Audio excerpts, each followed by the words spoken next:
Hey guys, how are you all? Welcome back to my channel. If you enjoy, then please like, share and do comments.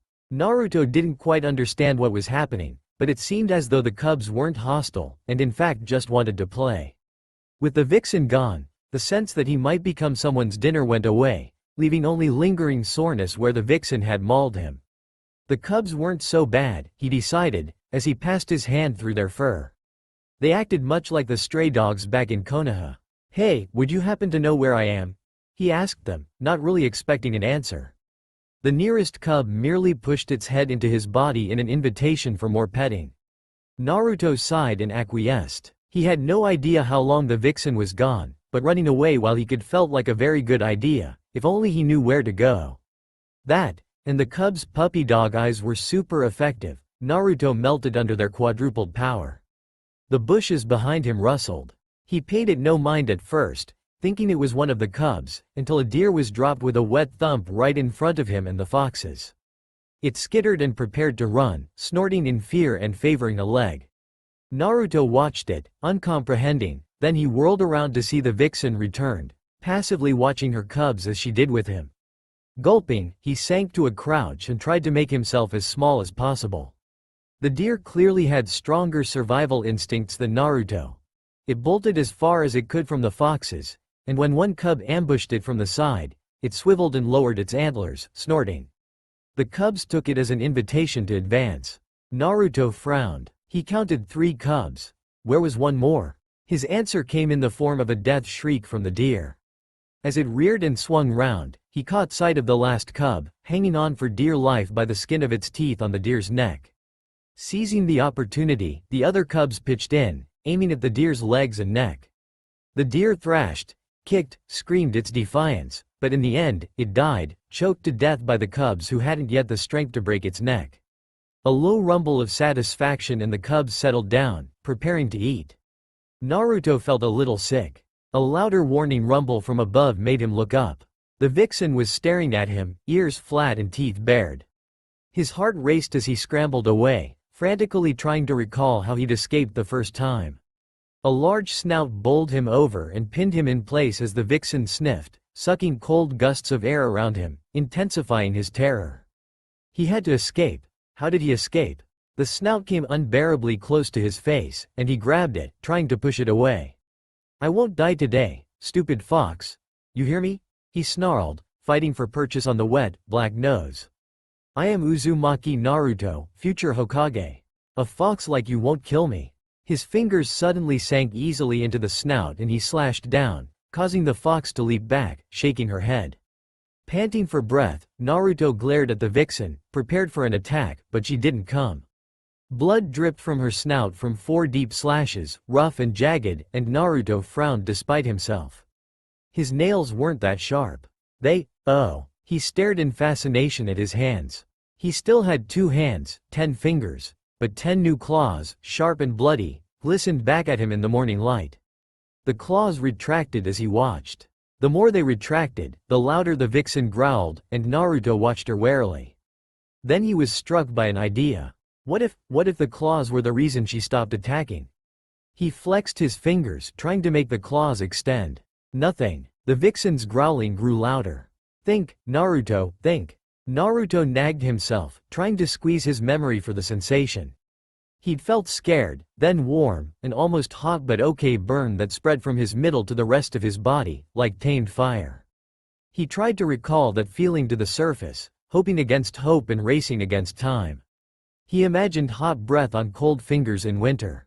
He imagined the heat of the stove in the orphanage. He imagined, also, the bonfires at the Oitaki Fire Festival in autumn, how it raged in defiance of the wind that threatened to snuff it, how it swallowed the wind and grew larger, until the last prayer sticks were consumed. Warmth spread again from within his body, and this time, Naruto noticed the red haze that seeped out with it, puzzled. He looked up. The vixen was no longer growling. Ears still flattened and eyes distrusting, yes, but not about to attack. With a huff, she spared him one last look before joining her cubs for their meal. Naruto exhaled shakily. Okay, so he'd figured out how to not become instant fox dinner. Now he just had to make it permanent. A quiet rumbling broke through his thoughts and he stared at the vixen, which had returned to him and was staring back. He swallowed and tried his best to keep that hot warm feeling inside burning. The vixen opened her mouth and let something fall.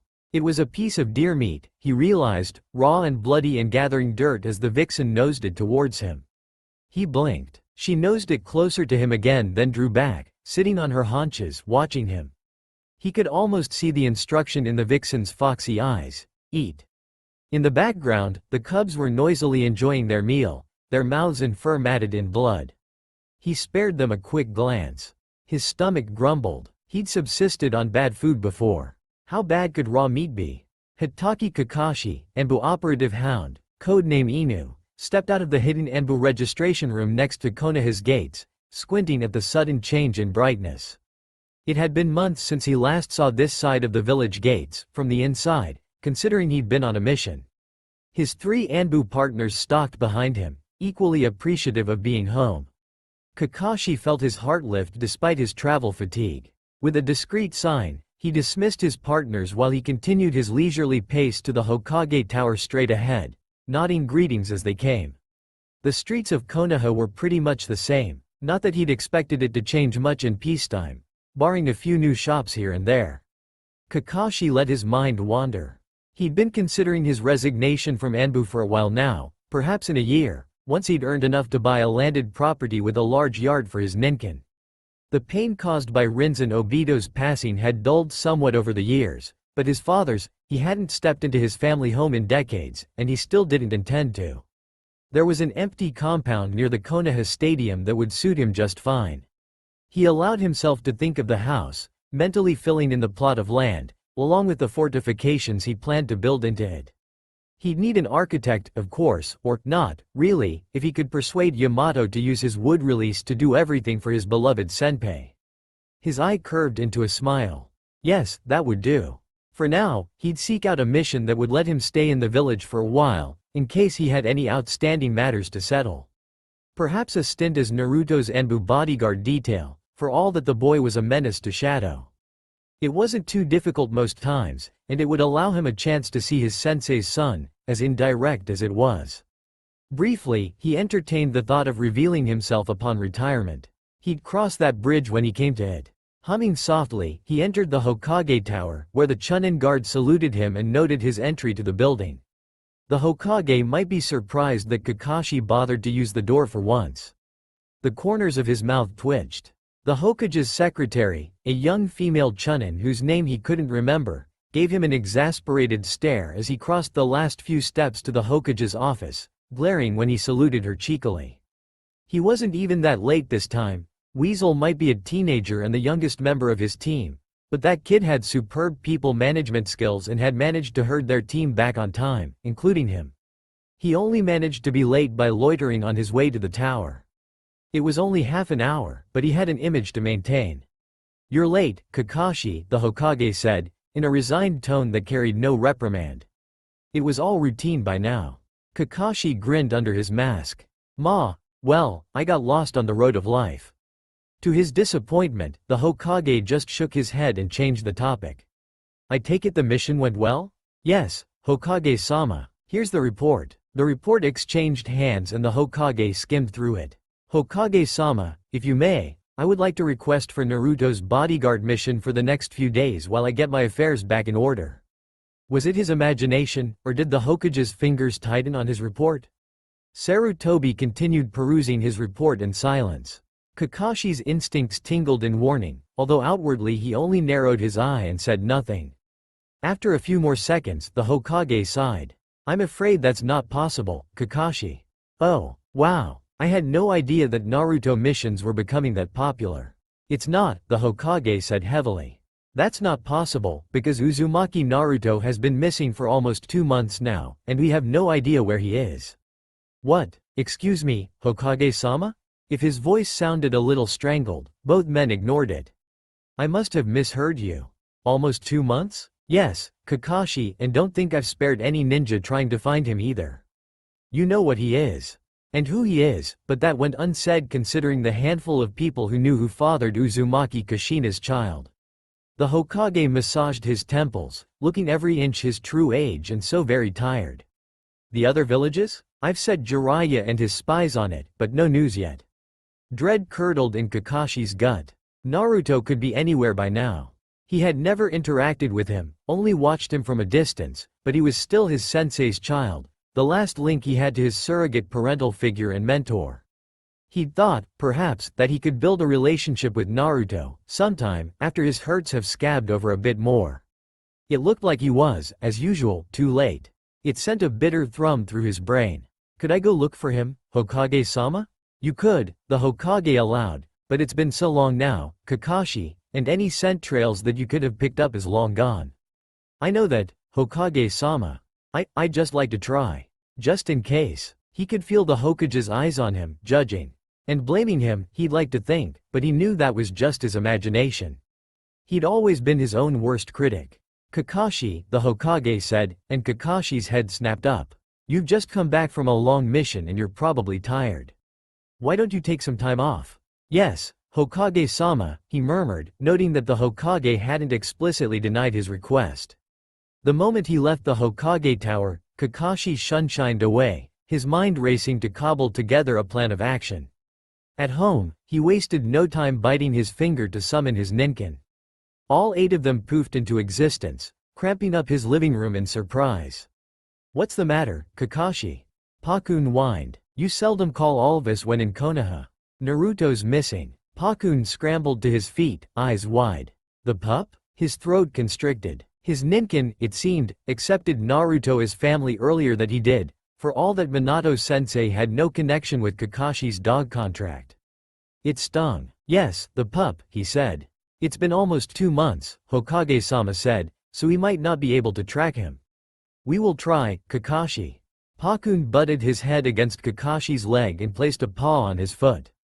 There are 9 of us here, including you, so we can cover a lot of ground.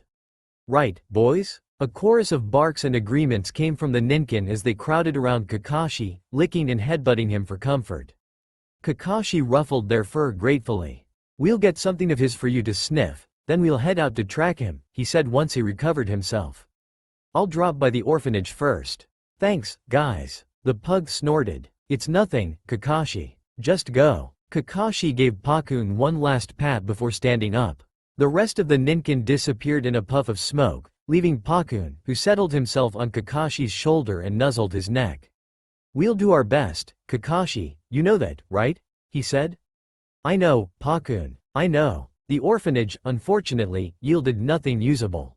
Times were lean, even during peacetime, and nothing was to be wasted. Naruto's scant belongings had been redistributed among his fellow orphans, used and washed enough times that Naruto's scent would have been erased. One part of Kakashi wanted to be mad at the orphanage for giving up on Naruto so soon. He reined in his temper, knowing that the orphanage was just being practical. Probably. He requested to see Naruto's room, but even that had been taken over by a new boy soon after Naruto was declared missing. Kakashi bit back the urge to curse. He left the orphanage disheartened and frustrated. Where else did the boy go? What else did the boy have? The academy, he was due to start in the fall. The park, no one played with him, so he'd always played with the equipment there, but the smell of so many other children would have removed his scent long ago. Ichiraku Ramen, a similarly public place, with rotating visitors, and also useless. With nothing for his dogs to track by scent, his Ninken couldn't assist. Their strength was in their sense of hearing and smell, not their eyesight, and Pakun was the only one who'd even seen the boy before, anyway. He had to rely on himself, except that he had no clue where to begin. Theories and worst-case scenarios flooded his mind. He'd combed through every inch of the village, of course, then its surroundings, then every single mission destination thereafter until he found Naruto again if that was the last thing he did. Kakashi stiffened as he recalled the Hokage's offhand comments about Danzo and Naruto, something about training the Jinchuriki from an early age. He'd shared a look with the Hokage then, knowing, without speaking, that the Hokage was thinking of Root, which Danzo supposedly disbanded but kept running in secret. Sarutobi had always been the type of leader that cut his subjects some slack so long as they did their jobs, but Kakashi had no such restraint. If Naruto was found with Danzo, he'd burn Root to the ground. Naruto was, in fact, not that far away by shinobi standards, in the nearby forest bordering the village of Konoha. The fox cubs he'd grown up with had all left their mother now. He left the den when they did, though he still sought them out from time to say hello like all the others. He even stayed with the vixen when he felt lonely, helping to forage food for her newest litter of cubs. She'd taught him how to scavenge for food, hunt small mammals, forage wild berries, mushrooms, and fruits, and most importantly, how to stay alive. Her older cubs had come along for most of it as part of their learning process, but his newest siblings were still too young, so Naruto took it upon himself to feed them when the vixen was away. Unbeknownst to him, the giant foxes had more robust digestive systems than humans, allowing them to eat most of the food they found in the forest. He didn't quite have their iron stomachs, but he learned well enough from trial and error, helped along by the superior healing factor from the Kyuubi, though Naruto only knew it as the voice in his head. The whispers had started not long after he figured out how to make his claws permanent. He could hide the red haze that used to seep out now, though whenever he stooped by a stream for a drink, his reflection had deep, whisker-like scars across its cheeks and thin, vertical pupils like his fox siblings. Not that he minded that. He rather liked those changes, since it meant he looked more like them. It also made him less appealing to the other giant inhabitants of the forest. He wrinkled his nose, recalling the unfortunate encounters in which the vixen had to save him until he learned how to save himself. Naruto climbed up a tree to reach the fresh fruit he could smell there. He batted a few of the more fragrant ones to the ground before climbing down, barking a warning at a squirrel that dared to dart off with his spoils. Gathering the fruit, he made his way back to the vixen's den, avoiding the sounds of other predators nearby. He'd managed to befriend a good many of them, but some, such as the wolves and bobcats, remained hostile. Herbivores were easy enough once he'd learned to hide the red haze, which was lucky since they knew really nice feeding spots with good cover and high visibility for someone his size. All in all, he liked his life now, and he could barely remember a time when he stayed in a village anymore. That was a good thing, he decided, since he no longer had to deal with the unfriendly vibes he tended to sense around them. The forest was an honest entity, easy to understand. Grunting, he dropped down to the vixen's den, where the fox cubs swarmed around him, trying to snuffle the fruit out of his arms. Naruto chuckled and tossed a fruit to each cub. The last one he kept for himself, biting into the sweet flesh with relish. Juices dribbled down his chin and the cubs hurried to lick him dry, amid much laughter from Naruto. The cubs probably thought of him as a surrogate parent more than a brother, even though the Reynard stuck around this time and helped the vixen when hunting. The vixen had told him to be careful today. She'd smelled a number of foreign scents in the forest, an event that always marked the intrusion of a much larger number of scents soon thereafter. It was a catastrophe that seemed to happen every few years and claimed the lives of many forest creatures. All the corpses made for good feeding to her as a scavenger, though she worried for the safety of her cubs. She lost her first mate to those two-legged creatures long ago. Naruto promised himself to protect his forest friends as much as he could, this time. The stupid wolves, too. Still, he couldn't help but be curious about the two-legged creatures. While he mostly ran on all fours now, it was much easier to keep his balance that way, and to jump from branch to branch, though that was something he learned himself with the vixen watching as his siblings couldn't do the same. He could recall a time when he used to walk on two legs, long ago. He might sneak a peek sometime if he could sense one of them alone. Several days later, a large number of scents appeared in the forest, just as the vixen predicted. To his consternation, they'd fanned out and entered the forest from multiple points, making it much harder for him to keep track of them. To make things worse, they seemed to travel in their own packs of 2 or 3. Naruto grimaced and picked up speed. He'd just have to be faster than the two legs. Nothing much happened on the first sunset. The second sunset saw more and more scents coming closer, with a few clashes between them. There was an incident with the giant flying leeches, but they could take care of themselves, so Naruto wasn't too worried. By the third sunset, he realized that the scents were converging at the center, where a structure towered over a dirt road that bisected the forest. That wasn't good. Most of the major forest inhabitants stayed in the somewhere in the middle of each half, the furthest they could be from areas frequented by the two legs. The two legs were too much trouble and often too dangerous to hunt, so many predators left them alone, preferring their natural prey. Naruto groaned. The logistics would kill him. Sure enough, he could smell a team coming closer to the territory of the bears, so he took off in that direction, hoping to lure the bears away. He didn't have time to coax them with their favorite honey, but they were familiar enough with him that hitching a ride on their back and guiding them that way might just work. When he got near enough to hear the voices of the two legs, he scampered up a tree and watched them from between the leaves, ready to jump. They were arguing, based on their tone of voice. It didn't concern him as long as he could get the bears out of the way first. He traveled across the trees, trusting his nose to find the bears. He found them just beyond the clearing where the two legs were, already aware of the intrusion into their territory and unhappy about it. He chittered at them and dropped onto the back of the largest bear.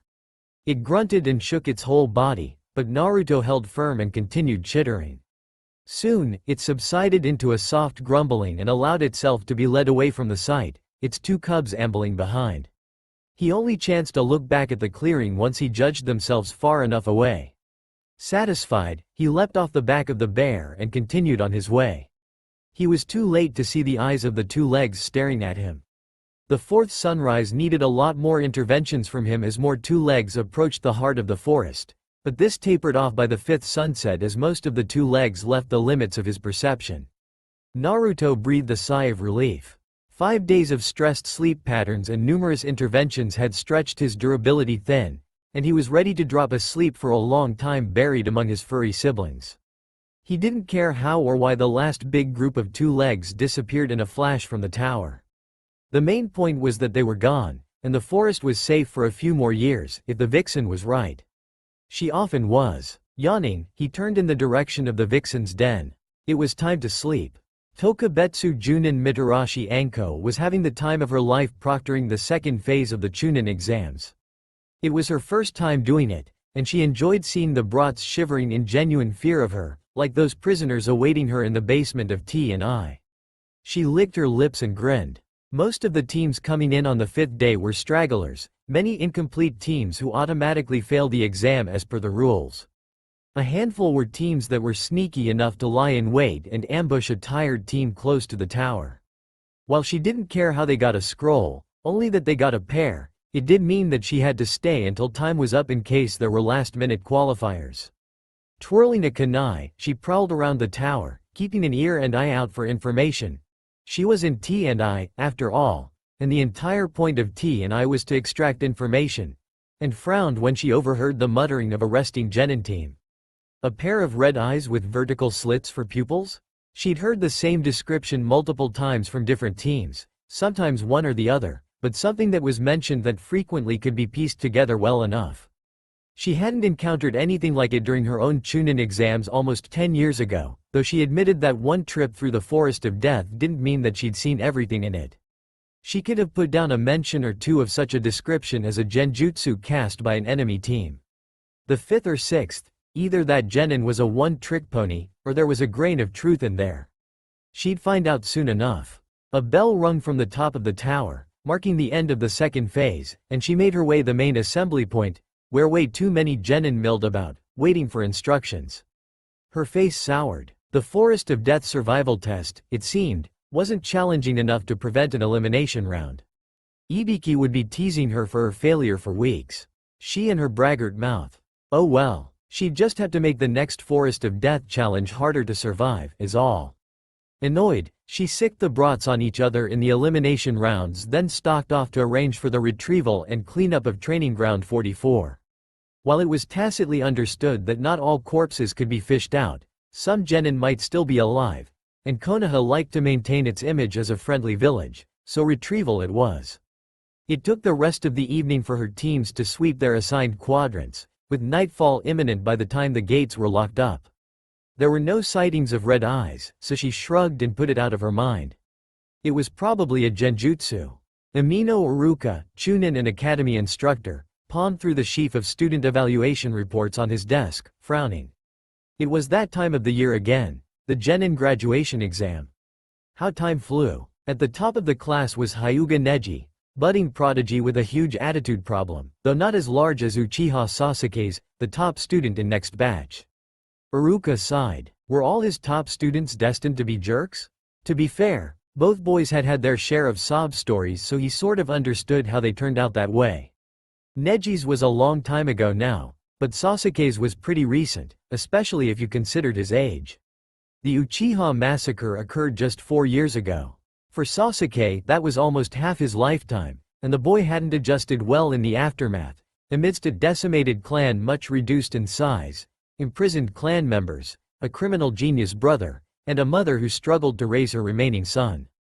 It was a messy affair all around. Iruka suspected that it could have been a lot worse if not for the subtle intervention of one Hitaki Kakashi. The man was terrifying and brilliant at work, for all that he acted loopy when off duty. Kakashi had graduated before Iruka even started at the academy, blazing a path that was the talk of Konoha for years until Uchiha Itachi came along. He'd always been rather stilted in social interactions, but it hadn't affected his stellar performance, as Iruka found out when he realized what Kakashi did with the information he requested on Uchiha graduates over what seemed like a casual lunch break. Iruka didn't even suspect that Kakashi had an ulterior motive. Apparently, said motive was thwarting conspiracies that no one knew about. They both might have been in Anbu once, but Kakashi was in a class of his own, even among the elites. Come to think of it, the knowledge that they were secret colleagues once was probably why Kakashi trusted the information he provided in the first place. Hound was quickly becoming the most senior member in the organization, far exceeding the typical tenure of an Anbu. Most people chalked it up to his genius. Only a few knew he stayed because it was all he had left. He hid it well. All Anbu who served long tenures developed quirks after a while, so Kakashi's awkward social manners and porn reading wasn't too surprising. The only thing everyone got a nerd to was his tardiness, inherited from Obito, and his constant absence, supposedly due to high demand. What few people knew was that sometimes the demand actually came from Kakashi and not the other way round. By right he should have failed his psych evaluation long ago. In fact, Iruka heard he had failed this time, but barring the Yamanaka who evaluated him, who was held under a confidentiality seal anyway, there was no other way to find out except to ask Hitaki Kakashi outright. And he didn't have a death wish, thank you very much. Though that might explain why he'd seen Kakashi more than a week in a row. Iruka shuffled his reports and arranged them in ascending order by total score for the Hokage's perusal. Kakashi was an enigma the average Anbu could never hope to decipher, so Iruka was better off not trying. Kakashi was not taking his forced sabbatical well at all. Just 10 days into his regression to Junin status and he was already very antsy. He wondered if this was what drug addicts on withdrawal felt. Did they feel positively murderous, like he did? Every little thing in the village seemed to be tailor-made to piss him off. It was probably a good thing that psych evaluators always had their identities concealed during evaluations, lest the Anbu hunted them down. Yamanaka Inoichi was a very, very dead man. No one had asked him about his prolonged presence in Konoha yet. It wasn't long enough a coalescence for any ninja but Anbu to be considered weird, for now. Hound's absence would start ringing bells soon. Kakashi took a deep breath, closed his eye, and tried to control his growing frustration. He must have failed, since a random child took one look at him and started bawling. Damn, giving it up is a bad job. Kakashi sunshined into his apartment for a long, mind-numbing bath. Once done, he plopped onto his couch and stared at his ceiling. What was he to do with his life now? Other people had normal hobbies to de-stress and let off steam. Kakashi's hobby was playing PI to look for a boy many believed dead. When he needed stress therapy, he picked apart root, thread by thread, until he felt better again. He wondered if Danzo, already frothing at the mouth at the atrophy of his private ninja corps, would have an apoplectic fit if he found out the destruction of root was just an afterthought. The thrill of the chase was long gone, anyway. Root was just a riddle and Kakashi had all the clues, ready to be completed at leisure. He needed a new way to blow off steam. And since killing fellow Konoha ninja, no matter how accidentally, was against the law, it was a good thing they had Training Ground 44, he supposed. At least it wasn't against the law if he accidentally depleted the fauna population too much. He could probably disprove Enko's raucous mentions of a red-eyed creature while he was at it. Training at Training Ground 44, while neither strictly discouraged nor encouraged, was not common practice, since everyone associated it with the Chunin exams. Why retake exams when you don't have to? It wasn't even particularly lethal for anyone Junin level and above. It had monstrous beasts though, which suited Kakashi fine since he didn't want to fight small fry bandits like any common Junin. With that in mind, he placed his leave notification at the Hokage Tower and set off in that direction, already packed for a few days' journey. If he wound up leaving for a few weeks instead, well, who cared? Naruto froze in his tracks when he sensed a single foreign presence enter his forest. It hadn't entered from the west, which most of the two legs used during the off-season to go to the tower in the middle of the forest. This one came in from the south, heading directly for the territory of the tigers.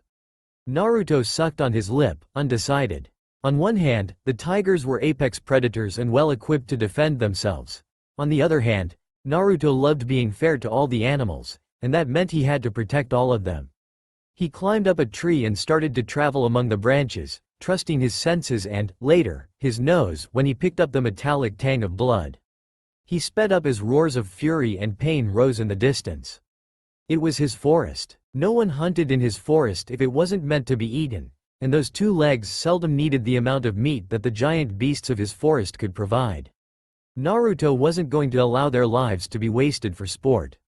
He blitzed through the last few strides and dropped, snarling, right above the two legs. To his disappointment, the two legs managed to avoid his claws completely and managed a counter-strike with a faceted knife of some kind. He followed up with a quick kick to the stomach, sending Naruto flying into a tree. Naruto coughed and wheezed, glaring at the silver-haired two legs while the tigers escaped.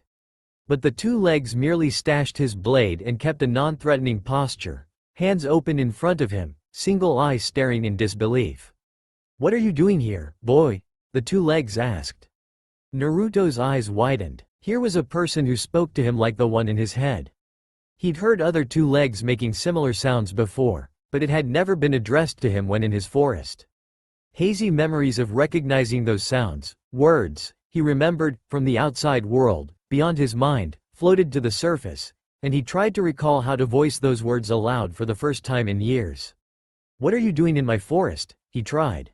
Kakashi stared at the boy before him. He was the wildest child Kakashi had ever seen, with matted, mud-caked hair and dirt-crusted skin. He semi-crouched on all fours, stark naked, and spoke a mangled language of growled maybe words and yips that meant nothing to Kakashi. Vertically slit pupils tracked Kakashi's body movements distrustfully. Even as he watched, the boy cleared his throat and tried again. "What, doing, forest?" That was all they could understand between the growls. "Training," Kakashi said. "And what are you doing here?" The boy cocked his head for a few seconds, mouthing the words. That made it clear to Kakashi that the boy had learned to speak before, since there was no way he could see Kakashi's mouth through his mask. How long did it take for someone to forget how to speak? Years, probably. It was an unpleasant thought. "I live," the boy said. He probably said a good bit more than what Kakashi understood. "You live here?" Kakashi clarified. The boy nodded. "Why, you hunt animals in my forest," he said, enunciating each syllable slowly and carefully. "I'm just training, as I said." The boy scowled. "Train, don't hurt animals." Kakashi thought of telling the boy that the giant beasts were corralled here for the sole purpose of ninja training, but decided against it. It wouldn't go down well. "I won't, if you can tell me why you're living here," he said instead. "Don't know, how, get out." "My home now," the boy said. "Don't want, leave." "What's your name?" Silence. The boy said, scratching his haystack of hair. "Brat? That wasn't a name." "Okay, would you like to come with me?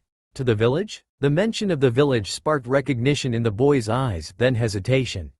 He shook his head. "Forest home now," he said. He jumped up to the nearest tree branch, intending to leave. "Bye." "Wait," Kakashi said, thinking fast. "Can you show me where the river is?" He didn't need a guide, of course, but it would buy him time, and the boy might be more presentable or recognizable if he could be persuaded to wash up. There wasn't much Kakashi could do about child-sized clothes at the moment. The boy paused. "Okay," he said, shimmying down the tree. "Here, follow," he insisted, when he noticed Kakashi watching him. Kakashi shrugged and started to follow the boy on foot. The boy navigated as though the entire forest was his living room, and perhaps it was. He kept to the ground, maybe thinking that Kakashi would lose track of him if he traveled through the trees. Kakashi wouldn't, not really. Once he'd taken note of his scent, he didn't stink despite his dirty appearance, and curiously large but dormant chakra signature. The boy would be a formidable powerhouse as a ninja. The river, as Kakashi had known, was not very far away, and soon both of them were crouched by the river bank, the boy watching him curiously. Kakashi made a show of opening and filling his canteen. After a while, the boy shrugged and cupped a handful of water to drink. An idea popped in Kakashi's head. "Boy," he said, noting the speed at which the boy's eyes snapped to him. Slowly, he cupped water in his hands, made sure the boy was watching, and splashed it over his face, making sure to exaggerate rubbing motions on his face. The boy watched him, puzzled, but when Kakashi repeated his routine, the boy copied him. It took several rounds. The boy's chest and shoulders were soaking wet before Kakashi could see clean skin underneath the layer of dirt.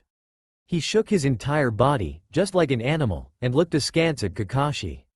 Kakashi's breath caught. 6 whisker-like marks scarred the boy's wet cheeks, just like. "Naruto?"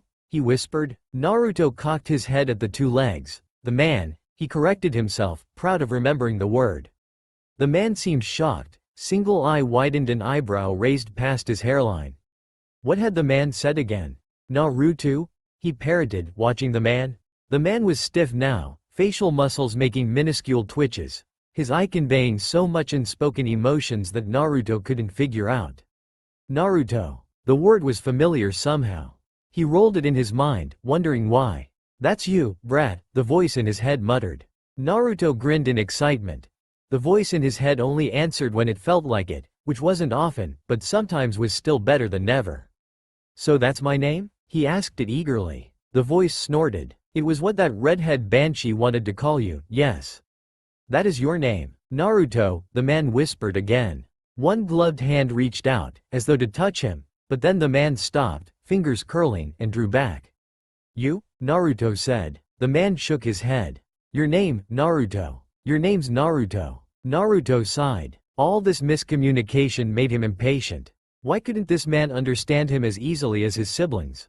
This was ridiculous. "That's because you're not speaking human language very well, brat." Naruto imagined sticking his tongue out at it. "I know," he said out loud, trying his best to form his tongue and lips right. "I am Naruto, and wasn't that novel, that he had a human name?" "Who are you?" "You have a human name because you're human, brat. You're very talkative today." Naruto thought back at the voice absently, struggling to keep track of both conversations. He never had to do this before, 2 conversations in the same language at the same time. It was confusing. The voice in his head snorted and Naruto got a mental feeling of something curling up and ignoring him.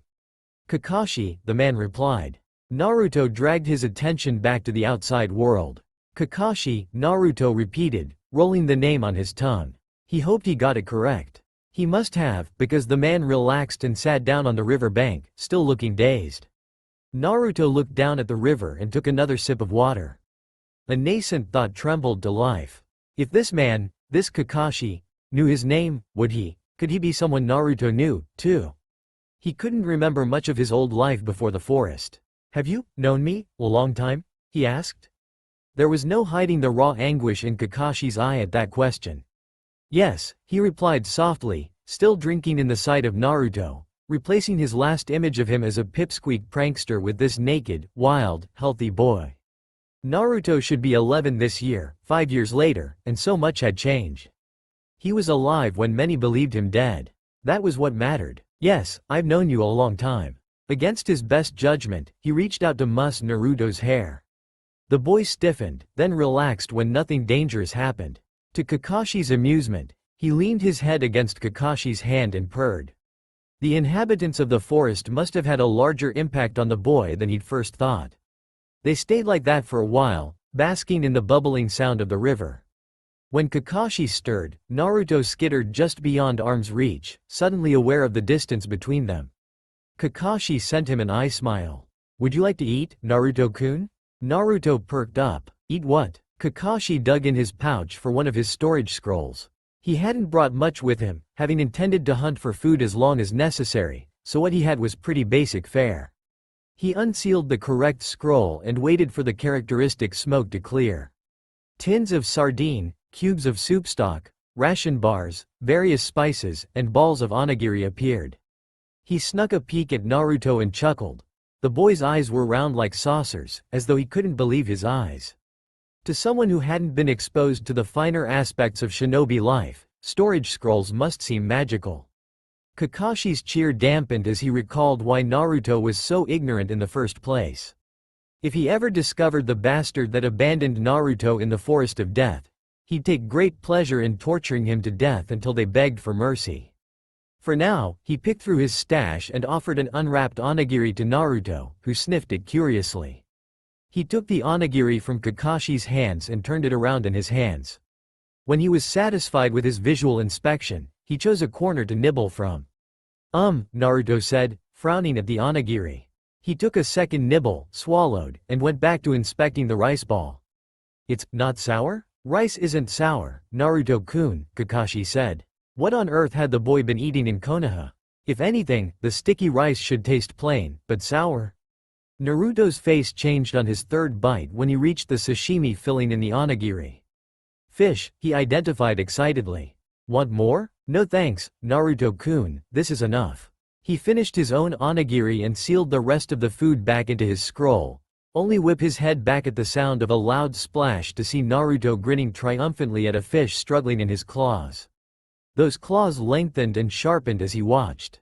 When sufficiently sharp, Naruto ran a hand along the fish, peeled off a strip of flesh, dropped it into his mouth, chewed, and swallowed. Kakashi stared. That was, well, probably the freshest sashimi he'd ever seen someone eat, if it could be called that. Fish, Naruto said, offering the bleeding, still flopping fish to Kakashi in a clawed hand. His onigiri, Kakashi noticed, was stripped bare of rice, the seaweed wrapper left on the grass as though inedible. It's okay, you eat, Kakashi said. Naruto shrugged and continued eating, filleting and devouring the fish with alacrity. I had to eat it, like this, he shared with Kakashi in a conspirational tone. The others can eat fish with their teeth. Dear God, were there secret savages in the Forest of Death? There are others like you? 9. Oh dear. Wash your hands, Kakashi said, for the sake of saying something. For a moment, Naruto looked like he didn't understand, then he leaned towards the river and followed Kakashi's instructions. He held his hands up for inspection, wiggling his fingers. Kakashi hummed. So what do you usually do for the rest of the day? He asked the boy. Sleep, play, hunt at night. Naruto yawned, exposing sharp canines. Sleep now? You go ahead. Kakashi hesitated, then asked, where do you sleep? Naruto shrugged, looking around. Kakashi followed him as he left the river bank. A bush facing an open clearing was quickly chosen, and Naruto settled under it, allowing the leafy bush to shade his body while he kept a good line of sight of the clearing in front of him.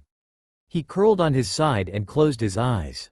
Kakashi watched the boy's antics with growing disquiet. Nocturnal, either carnivorous or omnivorous. Kakashi was leaning towards the latter, since Naruto hadn't rejected the onigiri outright. And napping alone on the ground, instead of up a tree, indicated that he'd probably grown up with a predator. It shed some light on how a young child, no matter how precocious, was able to survive in the Forest of Death for years when genin have been known to lose their lives. Whatever protected Naruto had to be strong enough to fend off the giant beasts that lived here. He sat down at the foot of a nearby tree and pulled out an Icha book to read while the boys slept, noticing how Naruto snapped to full alert at the noise before he continued sleeping. Good situational awareness too, Kakashi added to his mental list, pleased. Mannerisms and animalistic food choices aside, Naruto had turned out okay. Konoha, though, might take a different mindset, considering his claws and slitted pupils. Whisker marks alone were harmless, but those claws might be uncomfortable reminders of the Jinchuriki's Biju. Scratch, they would be too uncomfortable for the villagers. They'd bray for the boy's death on sight. Not for the first time, Kakashi wondered at the stupidity groupthink incurred in people, and congratulated himself for being an outlier. Being a born genius had its uses. That same genius had also been stymied for years when it came to his search for Naruto, largely due to the time lapse between Naruto's disappearance and his notification. Kakashi stifled his annoyance. Well, no more. He'd found the boy, the last surviving member of his sensei's family, and this time he'd do right by him. Thus decided, he settled down to read Icha, content to be near Naruto until he woke up.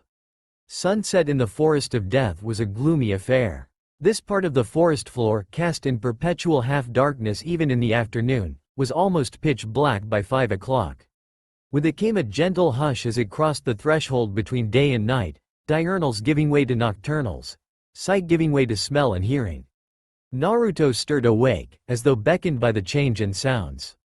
Kakashi stayed still as the boy's eerily glowing dark red eyes settled on him, hoping that Naruto remembered why he was there. "Yo," he greeted the boy. "Awake now?" Naruto nodded, still staring at Kakashi. After a while, he rolled over and stretched, fox-like, and averted his eyes from the Junin, deeming him a non-threat. Kakashi glimpsed a set of sharp teeth when Naruto yawned. "Hunt?" Naruto half mumbled, half growled, slipping into his rusty non-speech habit so soon after waking. "You come?" "Sure, why not? I've nothing else to do." Halfway through another stretch, Naruto glared and pointed a finger at him. "Don't kill too many," he warned, "enough to eat only." Yeah, don't worry Naruto-kun. Need help?" Naruto snorted. Kakashi took that as a no, since the boy had turned windward to sniff out his prey. In no time at all, he caught a desired scent and haired off, spurring Kakashi to follow with chakra-enhanced leaps. The boy was fast, and his familiarity with the forest probably helped even out the odds against his Junin-trained speed. The gap between them never closed. That changed in a split second, when Naruto leapt to a stop on a tree branch. Kakashi avoided crashing into him by mere inches. "You're noisy," Naruto complained in a whisper. He made an exasperated shushing gesture, then trained his eyes on his prey for tonight. A family of wild boars with young piglets. Kakashi raised an eyebrow. Him, noisy? He could scarcely believe his ears. All those years in Anbu, countless successes in stealth, tracking, and assassination, and an untrained wild child called him noisy? Well, that was new. Disgruntled, Kakashi crouched low on the branch, using chakra to stick to its narrow surface while he watched Naruto. The boy crept closer to his prey, jumping from tree to tree without a sound, even to Kakashi's attuned ears. Sometimes he adjusted his approach to keep his position leeward. When he was close enough to the boars, he extended his claws, chose a target, and pounced.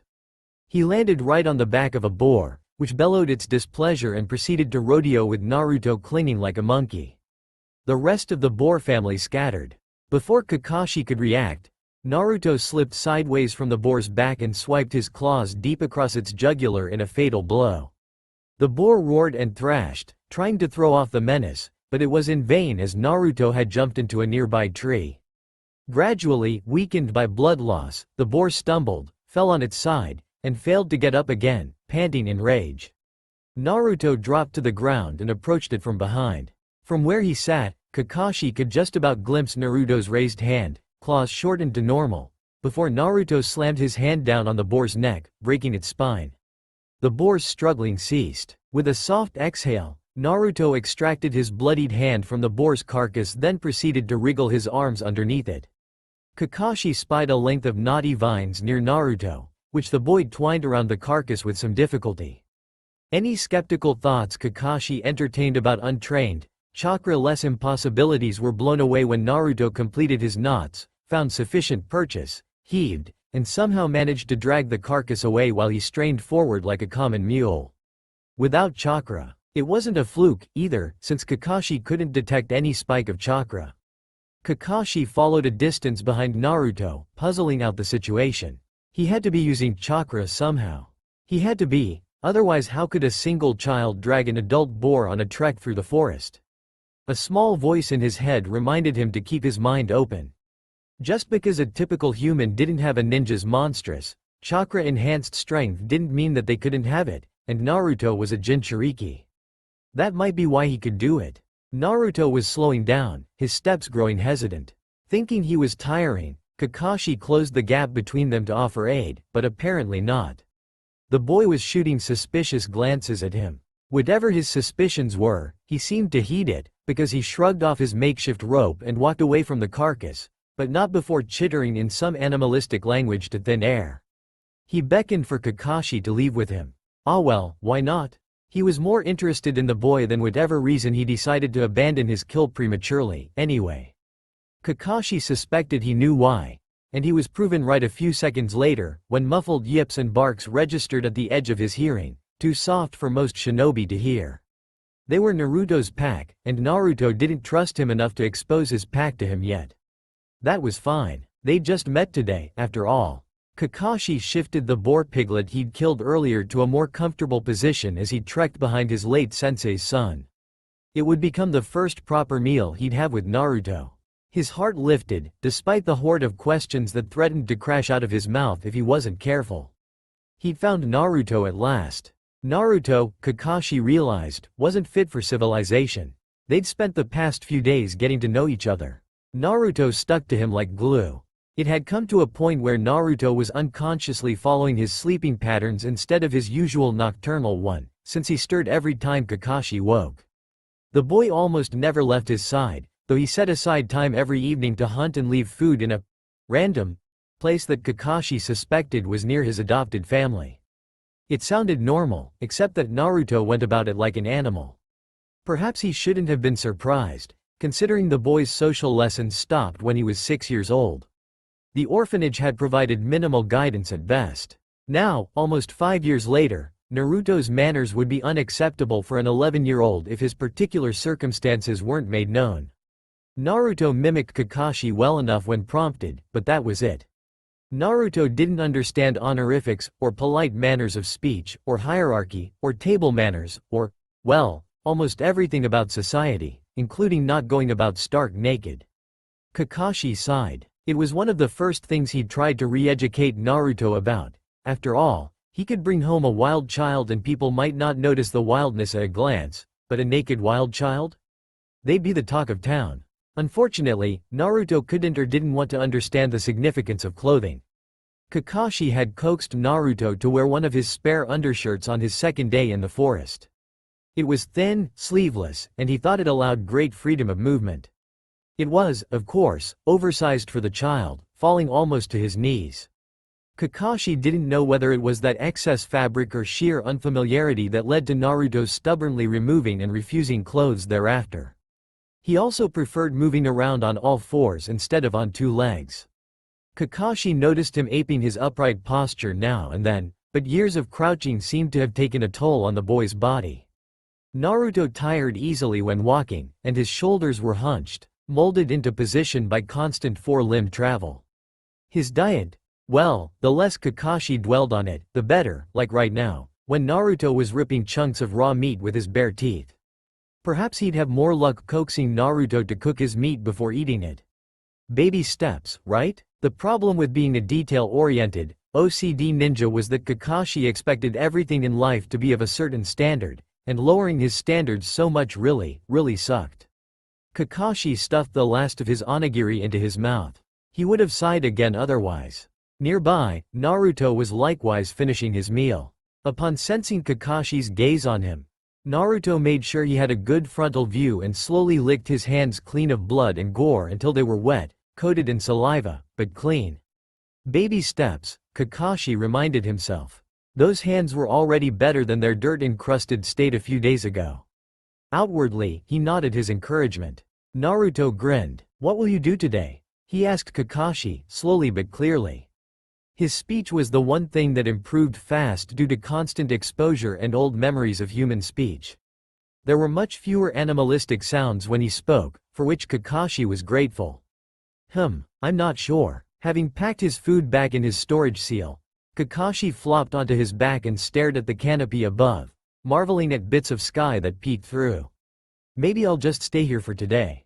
Naruto peered at him. "You're not leaving?" Kakashi flinched, praying that the boy didn't notice how much that question hurt him. "Why?" he said instead. "Do you want me to leave?" "Well, no," Naruto said. "It's just 2 legs. I mean, people always leave after 5 sunsets. It's been 7, and you're still here." 5? Kakashi wondered about that specific number, ridiculously relieved that somehow he, the socially stunted scarecrow, wasn't actually being chased away by his sensei's son. Then it clicked. "You mean the Chunin exams?" Kakashi asked. Only the second part of the Chunin exam, held in this very forest, would always be held for a predictable 5 days per cycle. It had to be that. "Dunno. But many of us die every time."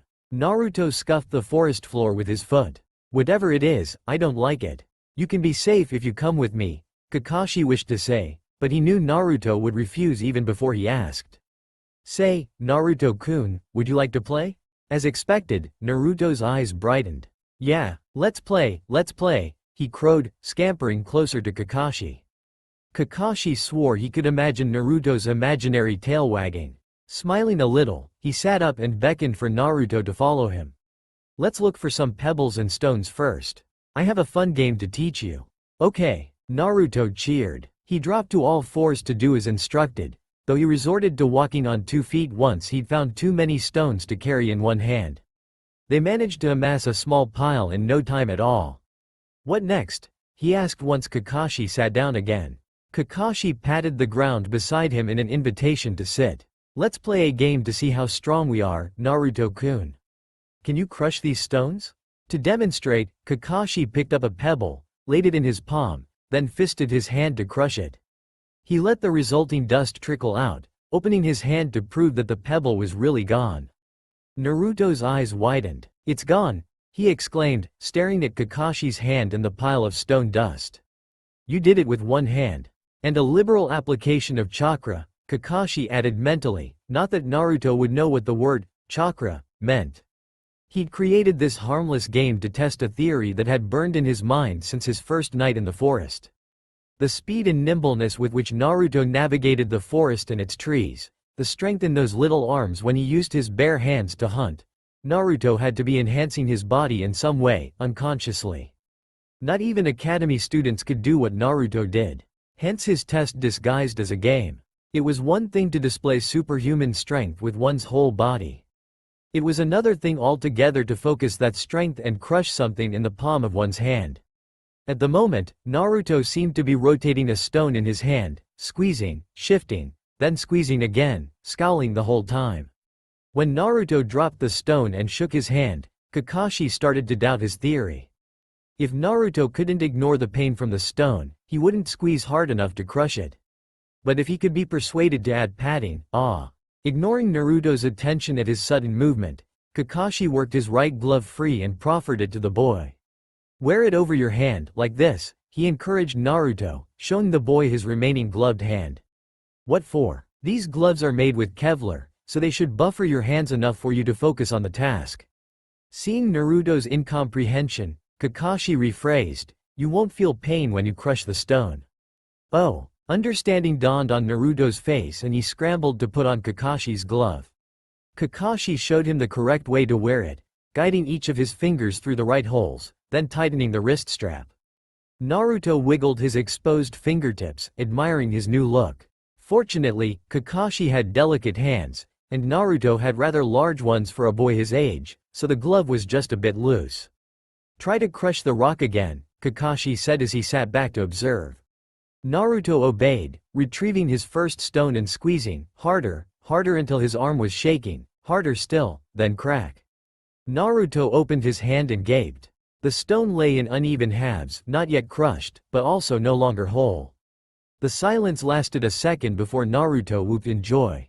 Kakashi, I did it, Kakashi, I cracked the stone. Kakashi absently spared an amused smile at his antics. Good job, Naruto-kun, but you haven't crushed it yet. He pointed at the pile of dust that proved his own attempt.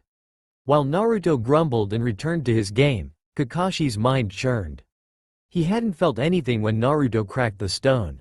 That meant the boy hadn't used chakra, only raw strength, which was an amazing feat.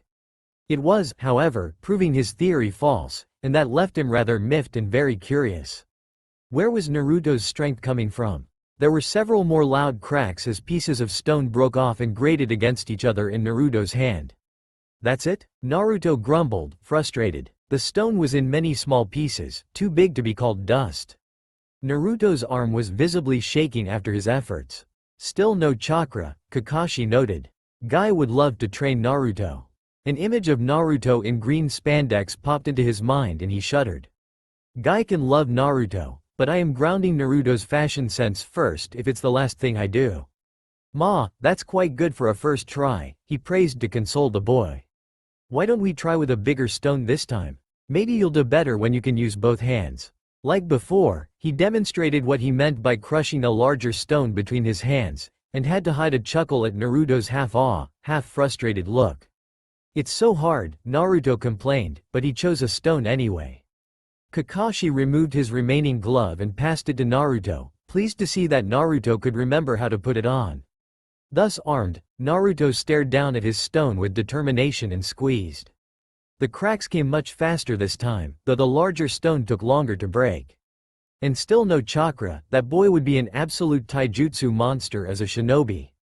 Naruto snarled as he pushed more strength into his hands. His claws slowly extended, his eyes practically afire with his determination, glowing red, while his whisker marks grew more pronounced. Then, before Kakashi could comment, a very familiar, very sinister, non-human chakra burst out from Naruto in a red haze. The stone crumbled to dust just as birds shot towards the skies with cries of alarm. "Shit, this is bad, this is very bad.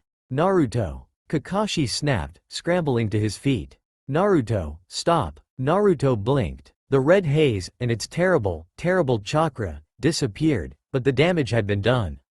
Kakashi had his answer, and he didn't like it one bit. "What's wrong, Kakashi?" Naruto asked, confused. "Naruto-kun, we need to go now. Come with me." "No." Naruto shrank back. Kakashi saw him eyeing the trees for an escape path and bit back a curse. He could faintly sense chakra flaring in Konoha. Something that powerful had to be the Sandames for him to feel it all the way here. And the Forest of Death wasn't that far away. He was running out of time.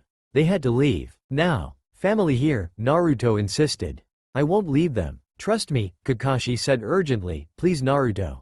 I'll bring you back here. Your family will be safe. I promise." "Why?" Naruto asked, confused. "Naruto-kun, please." Kakashi broke off, sensing the large mass of chakra signatures rapidly blitzing towards them. Konoha would be here soon, there was no time. Some of his desperation must have shown through, because miraculously, Naruto came and wrapped his arms and legs round Kakashi's body, clinging tight. "Okay," he said. Kakashi thanked all the gods he'd never believed in before, and disappeared in a shunshin.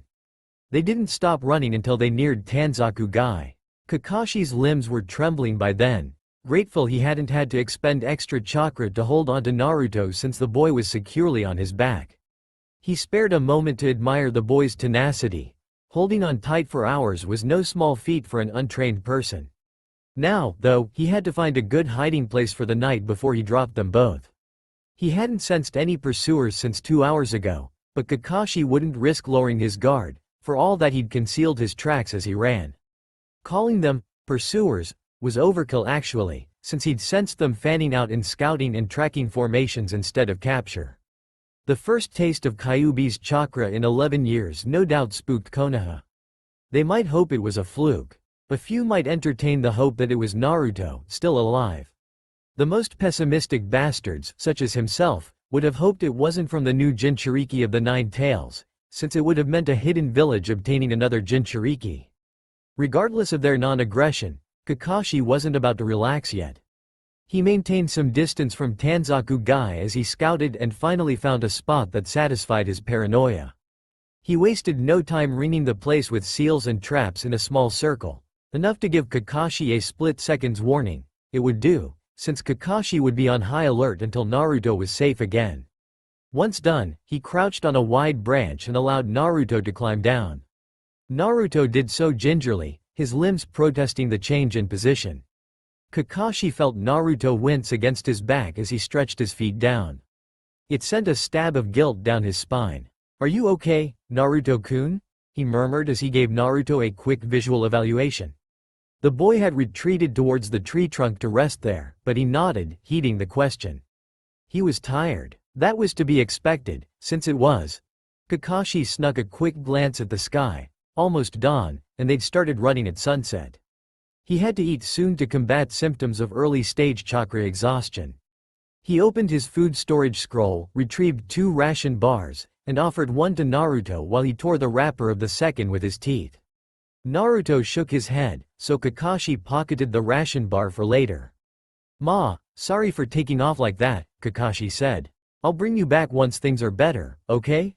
I promise." He settled down for watch duty until morning, when he'd moved them to a more forested area. Internally, he started cobbling together a plan. The Sandaime Hokage knew he'd be in the Forest of Death for training, so his non-appearance during the search would raise red flags for the Hokage. It would be wishful thinking to hope that the Hokage would chalk it off to his usual passive-aggressive disobedience. The Hokage was old, not stupid. He'd noticed something amiss, misdirection or truth. A small part of Kakashi was petty, wanting more time with Naruto for himself. It wasn't as though Konoha cared much for the boy when he was a ward of the village. On the other hand, he knew the Hokage genuinely cared for Naruto, so it would put his mind at ease to know that the boy was alive. First, Kakashi would have to instill some sense of social awareness in the boy. Wasn't that ironic, the social recluse teaching a boy manners? It would hurt the Hokage to see what the years had done to Naruto. But he was nicknamed the Professor, not just for his intellect and strategies, but also for his ability to strip away emotions to get to the root of problems, or emotional situations, as this case would be. The Hokage would be fine. The truth then, Kakashi decided. The next question was Naruto's readiness to re-enter society. They'd made progress over the past week, but not enough, and Naruto was more partial to the forest at the moment. Kakashi understood his need for familiarity, they were similar like that. Would he be able to persuade the Hokage to let Naruto stay in the Forest of Death a little longer while Kakashi coaxed him out of his shell? It wasn't uninhabitable, evinced by Naruto's ability to stay alive for years. No, he had to empathize as a civilian, not as a shinobi. A civilian would be in mortal peril in that forest. But not Naruto, he thought with a hint of pride. The boy had done just fine. It might make for a good argument if he could prove that to the Hokage. Conclusion drawn, Kakashi allowed himself to drop into a meditative state, relying on his awareness to stay safe while he rested his eyes. He stirred a few hours later, when the morning sun kissed their spot in the tree. Kakashi stretched and glanced at Naruto, who was uncharacteristically silent. Kakashi caught the forlorn look in his eyes and cursed under his breath. It was the first time Naruto ventured outside after spending half his life in the Forest of Death, so he was probably feeling lost. Probably. Emotions sucked. "Hey, Naruto-kun?" he said. "Want to talk?" Naruto raised his head to meet Kakashi's eyes, still not speaking. "You hungry?" A shake of his head. "Okay. How long have you been able to do that?" Kakashi tried again. Maybe he wouldn't feel out of place if he talked. And this way, Kakashi could get the answers he wanted. So this killed two birds with one kunai, really. Do what? Aha, progress. That. How could he explain the use of Kyuubi's chakra, if Naruto didn't even know what chakra was? That energy you used to crush the second stone. Naruto frowned. Always. No, since I lived in my forest. Kakashi blinked, stunned. Now that he knew what to look for, he could indeed verify Naruto's words. A very faint sense of Kyuubi's chakra traveling around the boy's body. He hadn't detected any chakra because he'd been looking for human chakra. Naruto had been channeling trace amounts of Kyuubi's chakra through his system for years. That was why he had superior speed, strength, and endurance that would move Meidagai to tears. It was amazing. It would have been terrifying, except that Kakashi could see that Naruto was very much in control. "You can control how much you use?" he asked. Naruto shrugged. "I learned." This sullenness was new. Naruto must be really unnerved. He sucked at comforting people, damn it. An idea sparked in his mind. Naruto might be reticent among humans, but not among animals, so he bit his thumb and made the necessary hand seals. Kachiyose no Jutsu. Pakun poofed into existence and Kakashi hurried to catch him by his vest before he fell off the branch. The pug glared at him. "Gee, thanks, Kakashi, for..." His nose twitched and he whirled round to stare at Naruto. "You found the pup," he barked, surprised. Kakashi laughed, relaxing for the first time that day. "Yes, I found him, Pakun," he agreed. He nudged Pakun closer to Naruto. "Go on, be friends. Naruto, this is Pakun, leader of my dog's summons pack." Pakun's little chest puffed up at that and he bounded over to Naruto, who looked surprised but unafraid. "Hello there, pup," Pakun said, giving Naruto's face a lick before making himself comfortable in the boy's lap. Then he stiffened. "Kakashi. He's naked," Pakun deadpanned. "Yeah, we're working on that. One thing at a time." Kakashi ran a hand through his hair sheepishly. To Naruto, he said, "Don't be scared because he can talk, okay? He's a ninja dog, that's normal. I'm not scared." Naruto shot back. He raised a hand to scratch behind Pakun's ear, and the dog rumbled in pleasure, tail wagging. "Animals talk all the time, you know," he muttered. Did he mean that he understood many animal languages, or that he could intuit what they meant after years of coexistence? Kakashi filed that tidbit away for later consideration. Anyway, Naruto was already cheering up as he pampered Pakun, so Kakashi gave himself a mental pat on the back for being right. "You up for guarding Naruto-kun?" he asked Pakun, to which the pug snorted. "Stupid question, Kakashi. Of course I am. You really need to stop using Obito's terrible mutilation of my name." The twinge of pain was a little fainter now. "Why, it's a good one." Sighing, Kakashi gave it up as a bad job and got up. Tanzaku-gai was a popular tourist attraction throughout the year, so they could expect heavy traffic along the usual routes soon. A prompt relocation would be prudent. Tanzaku-gai, he recalled, was ringed by forests much like Konoha, and these forests had less ninja since Tanzaku-gai's shinobi-related businesses tended to be active at night. They could hide out here for a night before heading back to Konoha at their leisure. "Let's find somewhere to spend the day, Pakun," he said, casting about to think of a suitable place for the day. Neither gambling nor women were Kakashi's vices, so he hadn't spent much time in this area except on missions. At least he could determine there weren't any hostile chakra signatures here. Pakun grunted and hopped onto Kakashi's shoulder. "Lead the way." "Coming, pup?" he asked Naruto, who looked wary. "Where are we going?" Naruto asked. "We could go hunting," Kakashi suggested, hoping that doing something familiar would put Naruto at ease. "There are only normal-sized animals around here, no giant ones, but it should still be fun." "Giant ones?" he heard Pakun mutter in confusion. Kakashi ignored it for the time being. He'd update Pakun when Naruto was out of earshot. Naruto hesitated, then nodded. "Let's hunt," he said. Kakashi smiled. "Good boy." He made sure to broadcast his movements to ruffle the boy's hair, preventing any surprise. "Let's head further away from here, there should be more animals that way." Away from civilization, Kakashi thought, not that Naruto would know.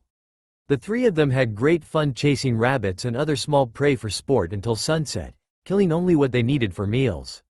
Kakashi witnessed firsthand Naruto's control over Kyuubi's chakra.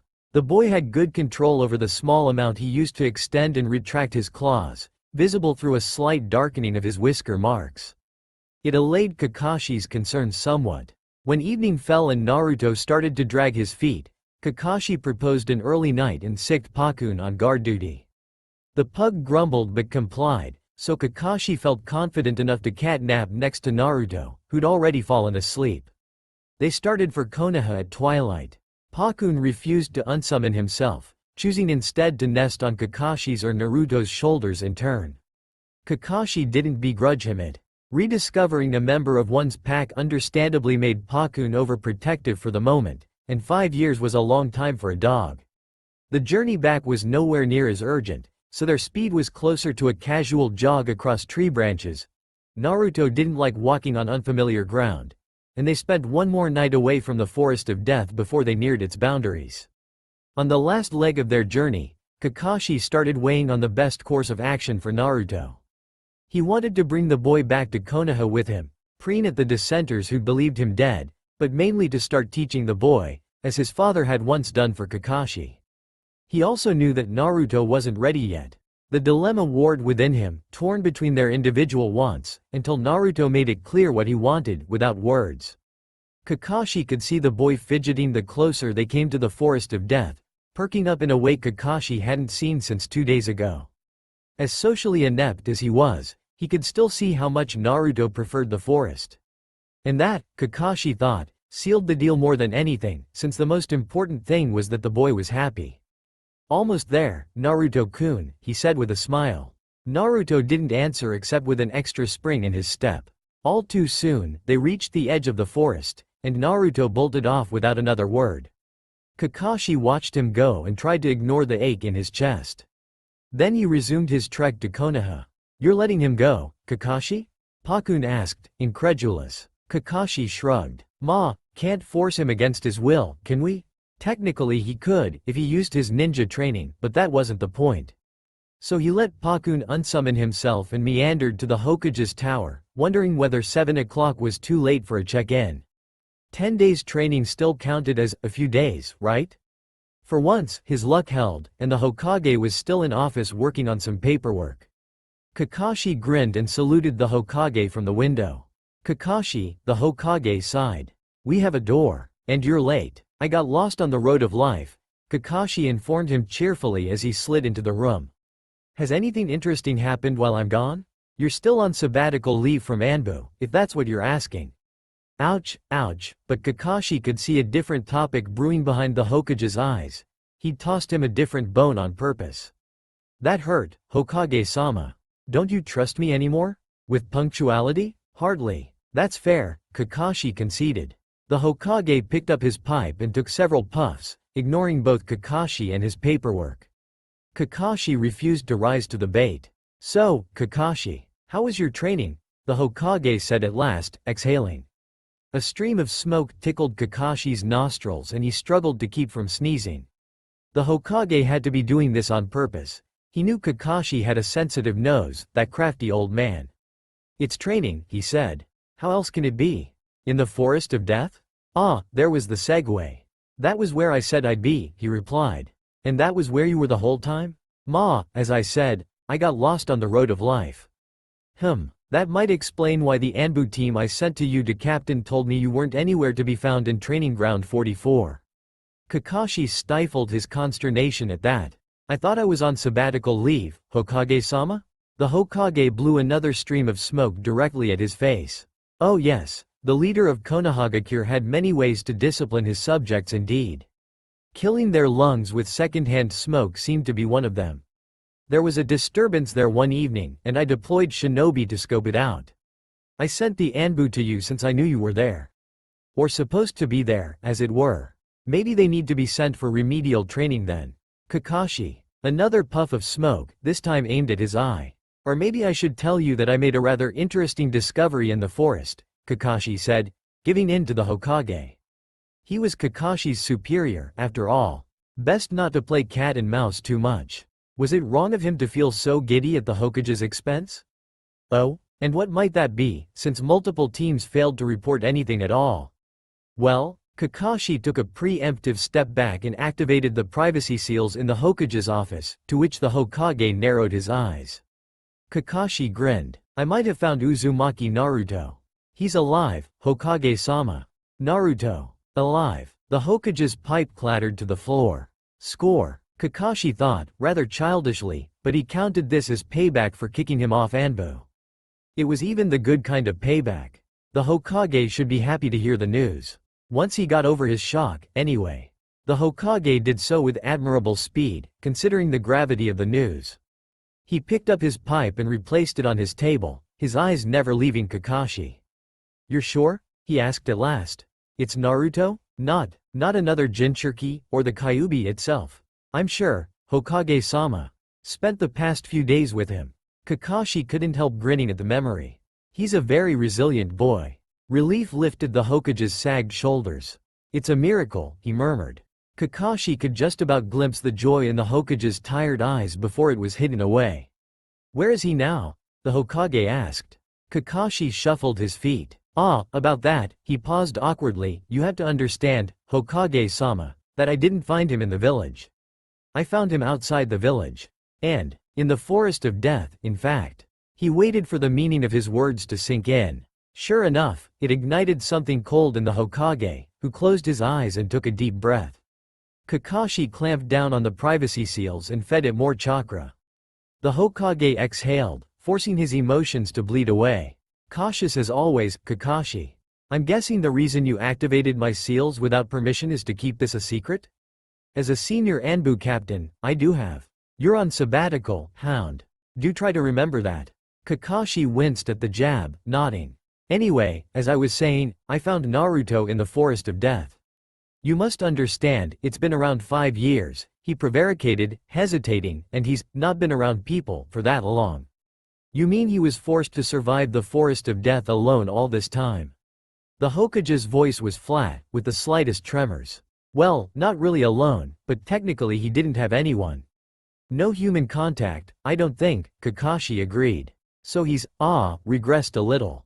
He's quite behind his age group. It was the Hokage's turn to wince. How bad is it? I could hardly understand a word he said, at first. Bad, then. He improved very quickly after a few days conversing with me. Kakashi hastened to assure him, but, that might be the best news I can give you, at the moment.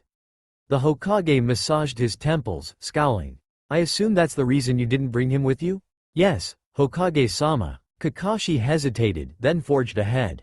Since I'm on sabbatical anyway, Hokage-sama, I was thinking I might spend some with him, teach him basic people skills, stuff like that, and see if I can persuade him to come back with me, eventually. He wouldn't bank on that eventuality happening anytime soon, though. The day I rely on you to teach people skills is a poor day indeed, the Hokage said dryly, but I accept your proposal in principle. I suppose he isn't ready to meet new people yet? Kakashi pretended to not hear the note of wistfulness in his voice. I'm not sure, Hokage-sama.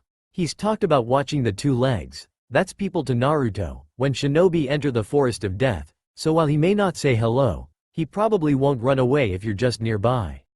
He prayed he wasn't giving the Hokage false hope. I would like to accompany you on your next trip to the forest, Kakashi. Please inform me in advance and I will make the necessary arrangements, the Hokage said. He looked down at his table, unseeing. Kakashi took that as his cue to leave. Tomorrow morning would be good, Hokage-sama. He saluted and leapt out of the window, lifting the privacy seals as he went. Well, that went well. There was some time before village shops closed, so Kakashi nipped over to a clothes shop for a look-see. Ninja fashion, it seemed, had gone through a huge update since his genin days, and clothes now came in various shapes, cuttings, patterns, and colors, instead of the muted dirt colors of active wartime.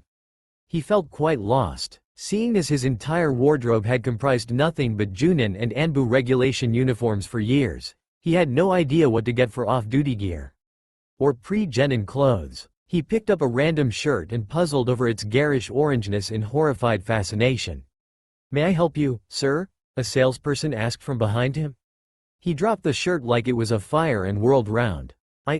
He said, I'm looking for boys' clothes. A full set. He's around 11 years old. The salesperson smiled and beckoned for him to follow. You'll want to look over here, she said, heading to a different section of the shop. If he's about to become a genin, these clothes would suit him better than civilian wear. How'd she guess? She might have assumed that based on his uniform, he thought, though he agreed that genin wear would suit Naruto better. The clothes in this section were made with more sensible darker or neutral-colored fabrics, with looser cuts to accommodate hidden weapon holsters before shinobi graduated to using storage scrolls. Kakashi let the salesperson pick out the clothes, eyeballing them to estimate their suitability for Naruto, but was otherwise content to let someone else handle the job. He ended up with 2 full sets of clothes, down to boxers. Kakashi thanked the gods above that Naruto was a boy. Shopping for a girl would have been torture. Much happier with his basic shopping done, Kakashi paid for his goods and left for his apartment. It had become musty in his weeks-long absence. No surprise there. He disabled his windowed traps and threw open his windows to be rid of the smell. Since he didn't intend to stay long, he packed Naruto's new clothes into a spare backpack right away. Into his storage scroll went foods he intended to introduce to Naruto. Some cheeses, chocolate, biscuits, sausages, bacon, eggs, and crops he couldn't have foraged in the forest. They'd hunt for their raw meat. Kakashi planned to coax Naruto to cook them this time, perhaps over a fire, since Naruto could make that without ninjutsu. It was a pity, but his chakra training would have to wait until Kakashi could figure out a solution to the Kyuubi chakra problem. Maybe Jiraiya-sama could help when he was in town. He stuffed some of his own clothes into a second backpack, since he intended to stay for a while this time. His current hamper of dirty clothes would just have to dry out in the sun until he came back. Satisfied, he trudged up to his room to enjoy his one night in a bed. Morning came a little too soon for his liking.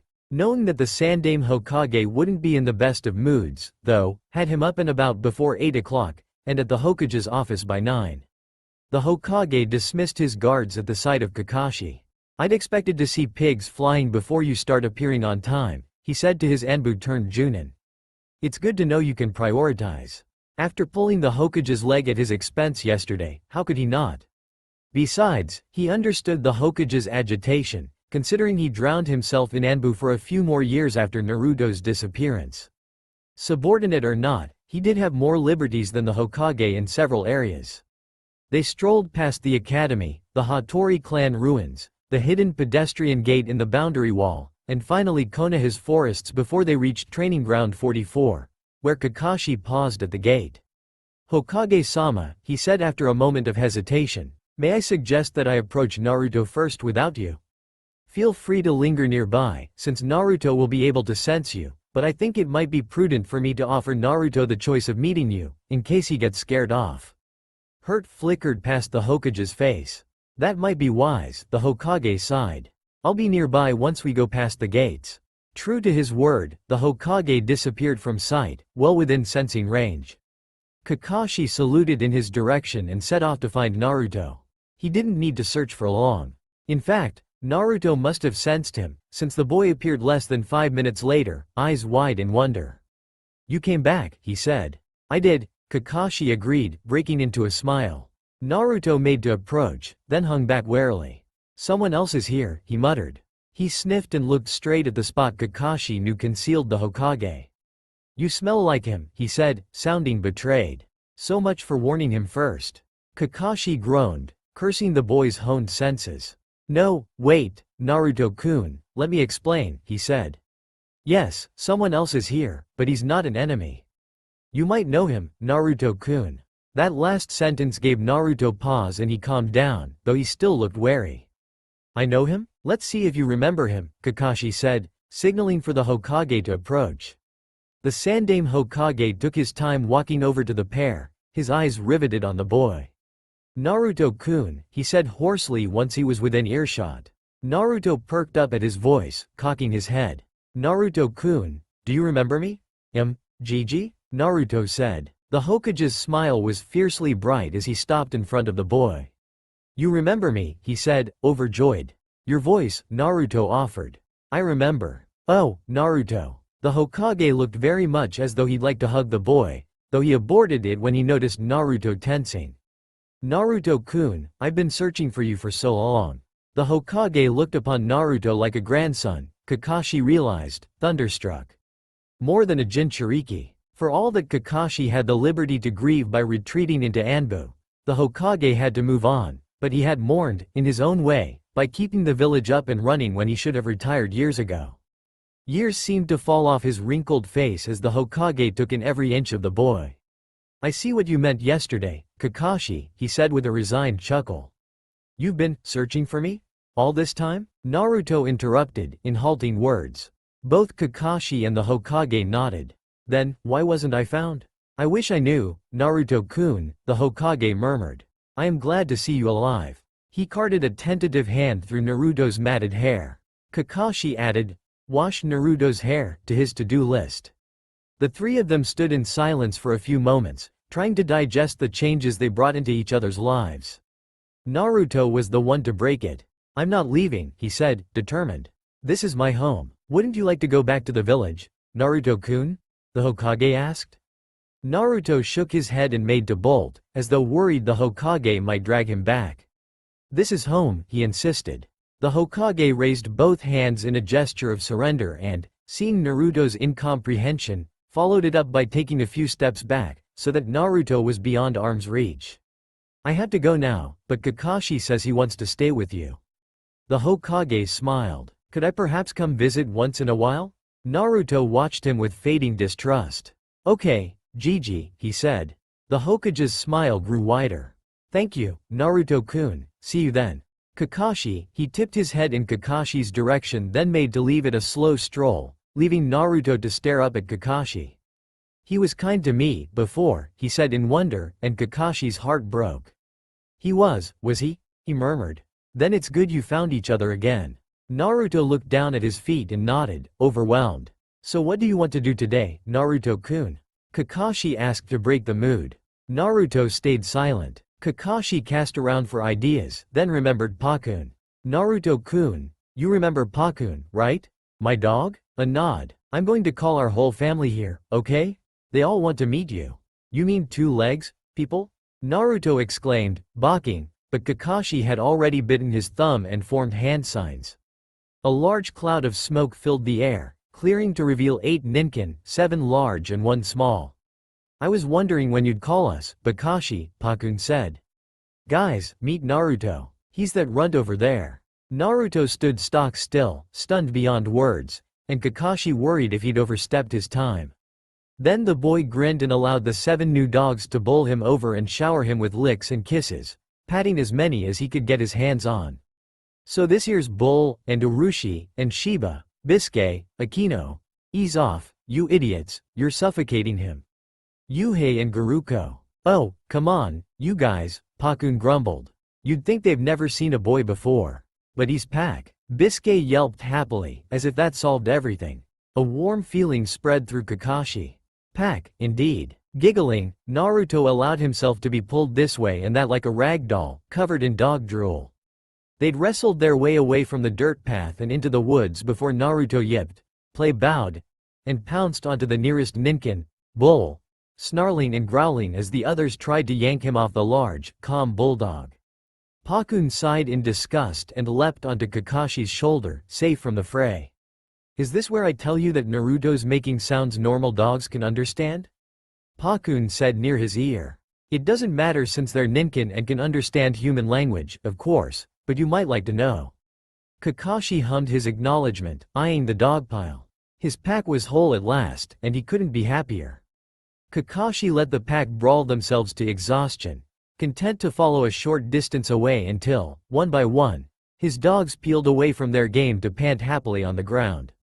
To his amusement, Naruto was the last one standing, though not for long. Bull yanked him by the arm and they both went down together, amid much squealing from the boy. Then the 8 of them sprawled out on the grass, filling the air with happy dog sounds.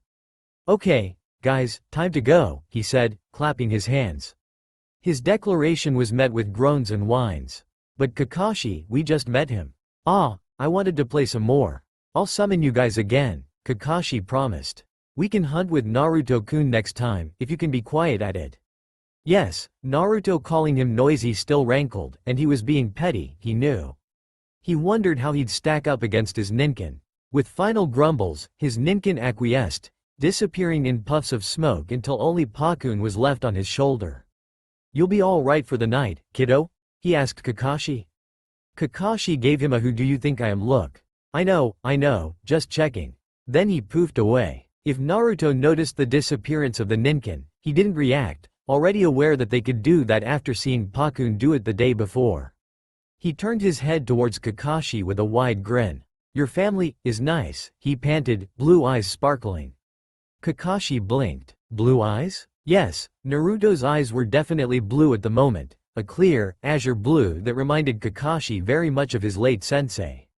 There was no trace at all of the Kyuubi's chakra, which meant that Naruto's red eyes were probably a physical manifestation of its powers. That was good to know. He wondered how much Naruto would resemble his father once he grew up. Naruto's stomach chose that moment to release a low growl, and Kakashi laughed. Time to eat, kiddo, he said, retrieving his storage scroll.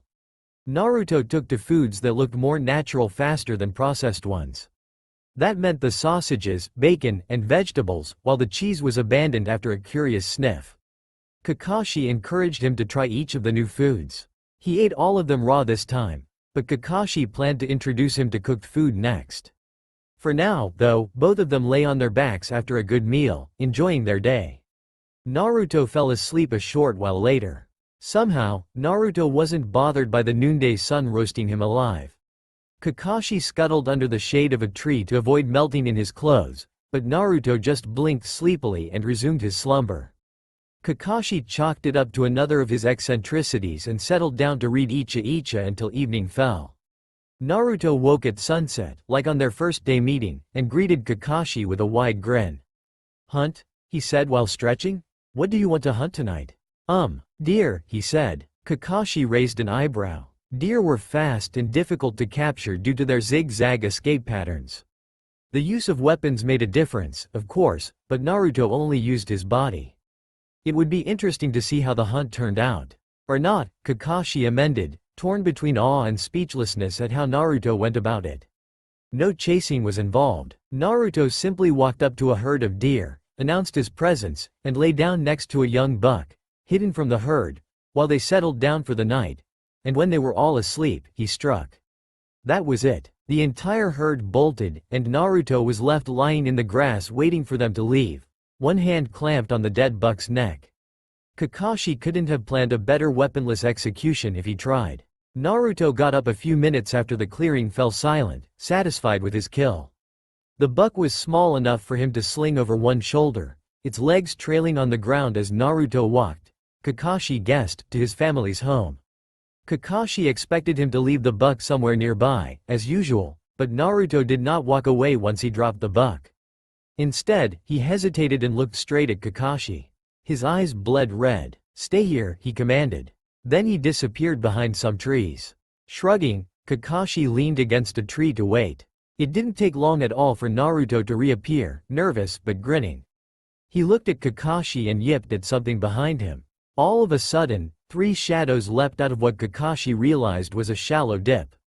They approached Kakashi hesitantly. He crouched down to make himself appear less threatening. Then the moon appeared, revealing Naruto's family. Kakashi could have face-palmed. Fox cubs. Of course. The Jinchuriki of the 9-tailed fox, raised by a family of foxes. It was sheer irony that the symbol of the boy's suffering was the very one that saved his life. Naruto's anxious shuffling caught his attention, and he spared Naruto a smile. The boy relaxed. "My family," he proclaimed. He chattered a bit with the 3 fox cubs, who came within touching distance and started sniffing anything within reach. One tried to bite Kakashi's fingers. He snatched his hand back, chuckling, while Naruto watched over them like a proud brother. Or like Kakashi over his pack this morning. Kakashi noted the parallels with amusement. "I thought you said there were 9 of you?" Kakashi asked, recalling their first meal together. "Yeah, 4 more independent," Naruto said, struggling with the big word, "and Papa and Mama Fox." 9. Such an ironic number, too, Kakashi thought. 9 foxes for the Kyuubi Jinchuriki. "So, I have dogs, and you have foxes," Kakashi joked, to which Naruto grinned and nodded. "Family," he said. Turning to the 3 juveniles, he chittered and pointed out the dead deer, not far away. The fox cubs bounded over and proceeded to drag the carcass down to their den with some difficulty. Naruto watched them go wistfully. "Do you want to go with them?" Kakashi asked. No, they're okay." With one last look, Naruto shook his head and turned away. "Let's go?" "Okay, Naruto-kun, let's go." It was lucky that Naruto maintained excellent motor skills despite his animalistic life. Kakashi's attempts at teaching him to eat processed food was still a work in progress. Cooked food was a much easier attempt, coaxed in part by the enhanced smell when it was cooking, and the familiar texture of meat. So Kakashi moved on to teaching Naruto how to start a fire the civilian way. He taught Naruto how to choose the right spot, away from low branches or bushes, how to clear the ground around his intended fire pit, how to ring his pit with rocks, how to rig a spit with branches, how to choose firewood, and of course, a few ways to ignite the fire. Naruto was having more luck with an improvised flint and steel. His enthusiasm tended to break the logs he used for friction, much to Kakashi's chagrin. In time, when Naruto could learn to access his human chakra, Kakashi looked forward to teaching him the art of fire starting the shinobi way. Clothes, too, enjoyed a bit of progress. After a lot of cajoling and negotiating, Naruto conceded to wear shorts, no boxers or briefs, and a belt, which he kept unfastened so that he could use it as a whip. Baby steps, Kakashi reminded himself. He'd taught Naruto how to bathe in the river, so the boy was more presentable now, for all that he got scruffy again faster than any of Kakashi's Ninken.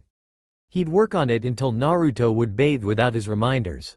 He'd also gotten Naruto started on his kata, skipping the strength and endurance training academy students were put through since he figured Naruto's abilities outstripped them by far. Naruto may not be able to use ninjutsu or genjutsu, but taijutsu was fair game. He would be an absolute powerhouse, too.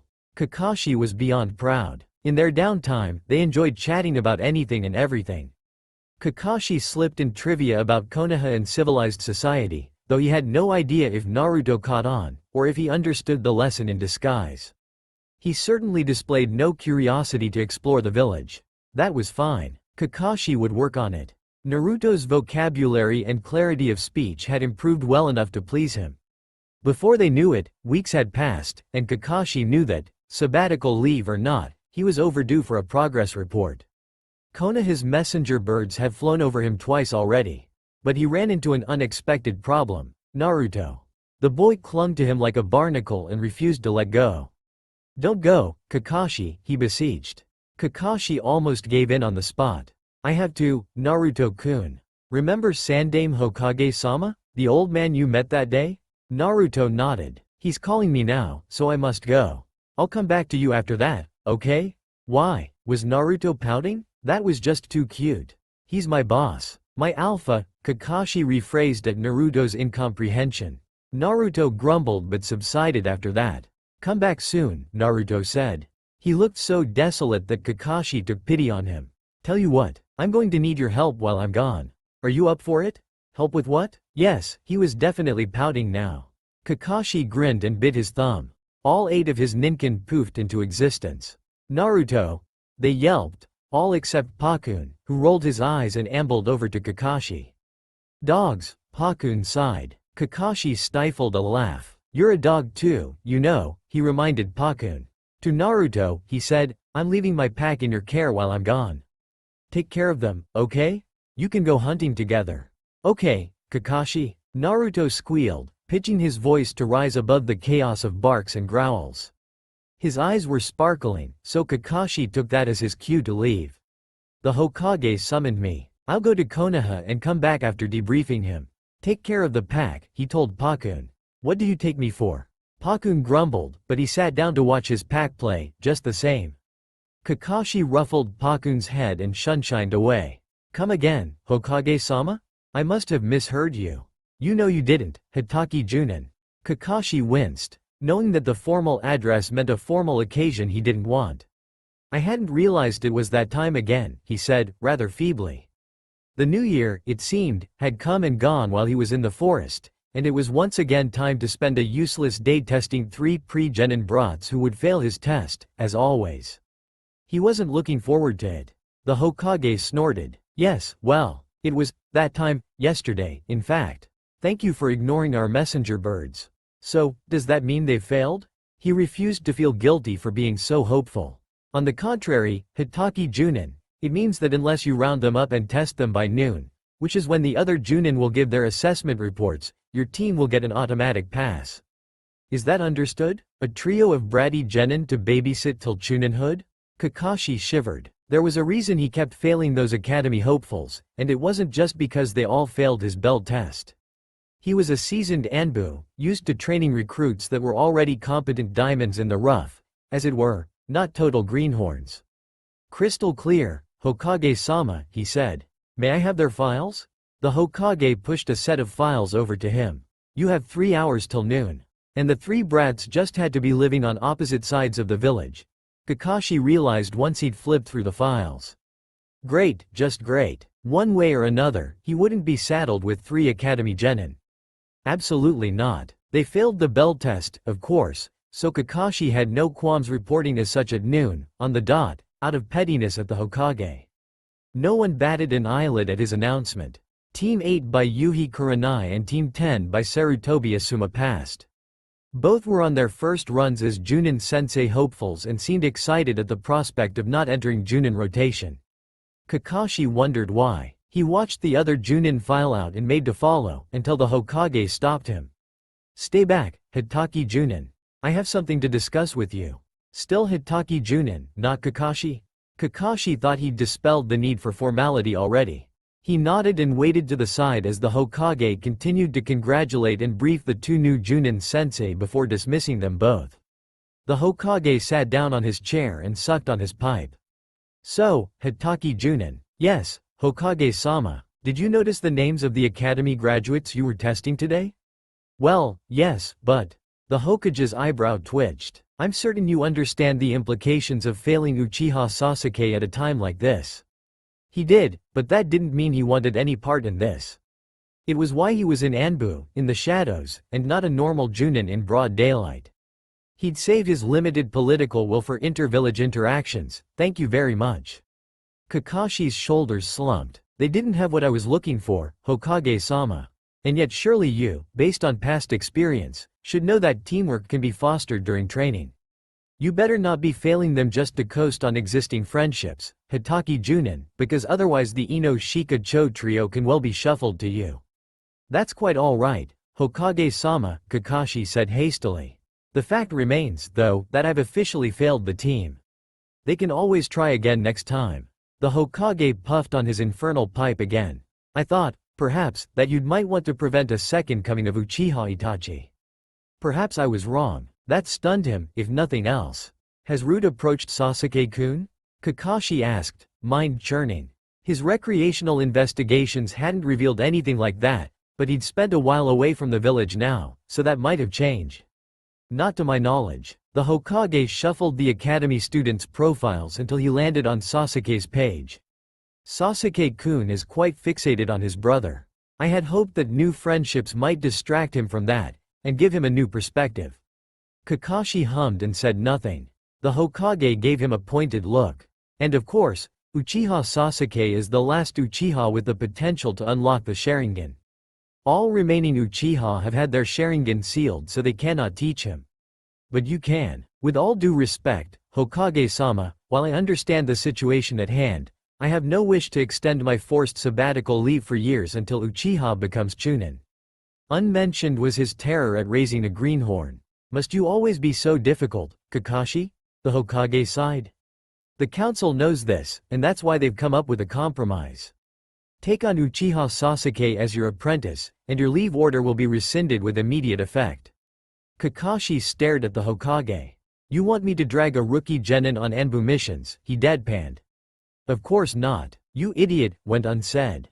We expect you to leave instructions for him when you're out on missions. The Uchiha are still ninja. They can take over when you're away, so long as you train the boy and his bloodline limit. The offer was tempting. Time spent with Naruto had dulled the itch to return to Anbu, but it was still there, a thirst for adrenaline left unquenched. It was a dangerous drug. Speaking of which, Naruto-kun, Kakashi said, hoping to plead his case. He's improving, but not enough to reintegrate with society yet. I don't want him to regress.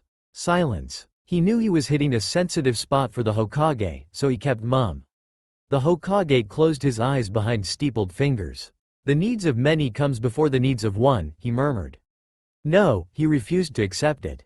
Refused to accept that, after years of searching, he would lose Naruto again, this time to the machinations of the council who didn't even know Naruto was alive. Kakashi's mind raced to find loopholes. You said I'd have to take Uchiha as an apprentice. Just one genin. The Hokage inclined his head. And as a master instead of a Junin sensei, I have greater control over my training methods, so long as it benefits the apprentice, he continued. This is not an invitation to abandon Uchiha Sasuke at the first opportunity, Kakashi. I know that, Kakashi said. So, does this mean that I can train him any way and anywhere I want? As long as he's being taught about shinobi skills and the Sharingan when it manifests, yes. Great, that's settled then. Kakashi's eyes smiled at the Hokage, who grew suspicious.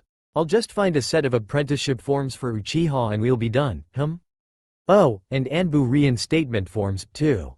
He couldn't hide his glee at that. They're ready at the missions counter, the Hokage said. I trust you'll do well by the boys? Boys, in plural. Kakashi could admire how the Hokage came to be called, the Professor, based on the sheer speed at which he'd deduced Kakashi's plan from almost zero hints. I will, Hokage-sama. Who knows, it might do them some good, Kakashi said, affirming the Hokage's guess. Mirth flitted past the old man's face. Go then, he said, dismissing Kakashi. Kakashi saluted and left. The faster he grabbed Uchiha Sasuke, the faster he could return to Naruto. The poor Uchiha wouldn't know what hit him. Uchiha Makoto appeared at the door, and Kakashi couldn't quite hide his surprise at the sight. He kept his eyes trained on her face when he nodded in greeting. Hitaki-san, Makoto said, her voice soft and tired despite her smile. The years had not been kind to her. Bereft of her eldest son and husband, stuck on the career ladder due to her youngest child, and left to pick up the pieces of the Uchiha clan.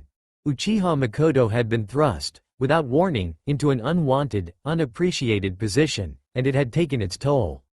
And Makoto noticed his eyes wandering further down. Her smile broke just a touch. A gentle hand cupped the slight swell of her belly, which stretched her apron smooth around an otherwise loose garment. "It might not survive," she murmured. The corners of her mouth trembled. Itachi and Sasuke, they were rainbow babies, after many failed tries. So you and the council needn't worry too much. He wasn't worried, not really, beyond a distant pity for Kushina-san's former teammate. The fate of the Uchiha clan didn't concern him. It looked like the Uchiha were taking advantage of the loophole the Sandaime left them in order to grow. Literally, what should he say in situations like these again? "Ah, congratulations?" he fumbled, blushing. Makoto chuckled. "Thank you, Hitaki-san," she said. "I doubt you're here for a social call, but would you like some tea?" "No, thank you, Uchiha-san." If Makoto took umbrage at the lower honorific, she did not react. "I'm actually here for Uchiha Sasuke. He is to be my apprentice if he would sign the form." A sharp breath. "You are Anbu, Hitaki-san." Ah, how did she know that? Kakashi would have to find that little bird and teach it better manners. "That is a serious accusation to make, Uchiha-san," he pointed out. She paled at the word, accusation, just as Kakashi thought she would. "Are you taking my son away? An apprenticeship, as aforementioned. Sasuke-kun may be trained by your clansmen whenever I am called for duty." Your clansmen, not his. Kakashi wished there was a more tactful way of phrasing it. Makoto, raised all her life as a noblewoman first and shinobi second, would notice the nuance in a heartbeat. As it was, she sighed, looking away. "Sandaime Hokage-sama is merciful," she said, so soft that he almost missed it. "Yes, I suppose this is for the best. At least Sasuke can have something he can call his." Kakashi fidgeted, not knowing what to say. "All these attempts," she said, shifting her hand so that Kakashi's attention returned to her middle. "Sasuke hasn't been taking them well. Perhaps a new environment would do him good. Are you all right?" Kakashi asked, out of a loss for words. Makoto gave him a bitter smile. "We are alive, and I have my son. We will make do." He'd wondered, sometimes, whether he could have tried harder to help Weasel, tried to consider the Uchiha more than an afterthought in his route investigations, instead of second to Naruto. Weasel had let things slip, once. Kakashi had noticed his cry for help. He was, as usual, a little too late. He didn't have the emotional capacity to care and worry about everyone, not like Minato-sensei or Kushina-san. But he had enough feelings to spare for the living reminders of his failures. "If there is anything I can do for you that is within my power," he said, "please say so." Makoto bowed her head, hiding her eyes, and Kakashi panicked. He had the sympathy limit of a teacup, damn it. Fortunately, Makoto was made of sterner stuff. Her eyes were clear when she looked up again. "Thank you, Hitaki-san. Sasuke-kun is upstairs. I'll fetch him for you." Kakashi took a breath of relief when she left. Sasuke, he hoped, would be easier to deal with than his mother, since he was a boy. Said boy arrived at the door with a scowl and glare. It looked like this morning's exam still rankled. His mother followed a moment later, inconvenienced by her condition. "Hitaki-san, this is Sasuke-kun. Sasuke-kun, Hokage-sama has allowed you to be apprenticed to Hitaki-san, who's one of Konoha's top shinobi." Sasuke grunted.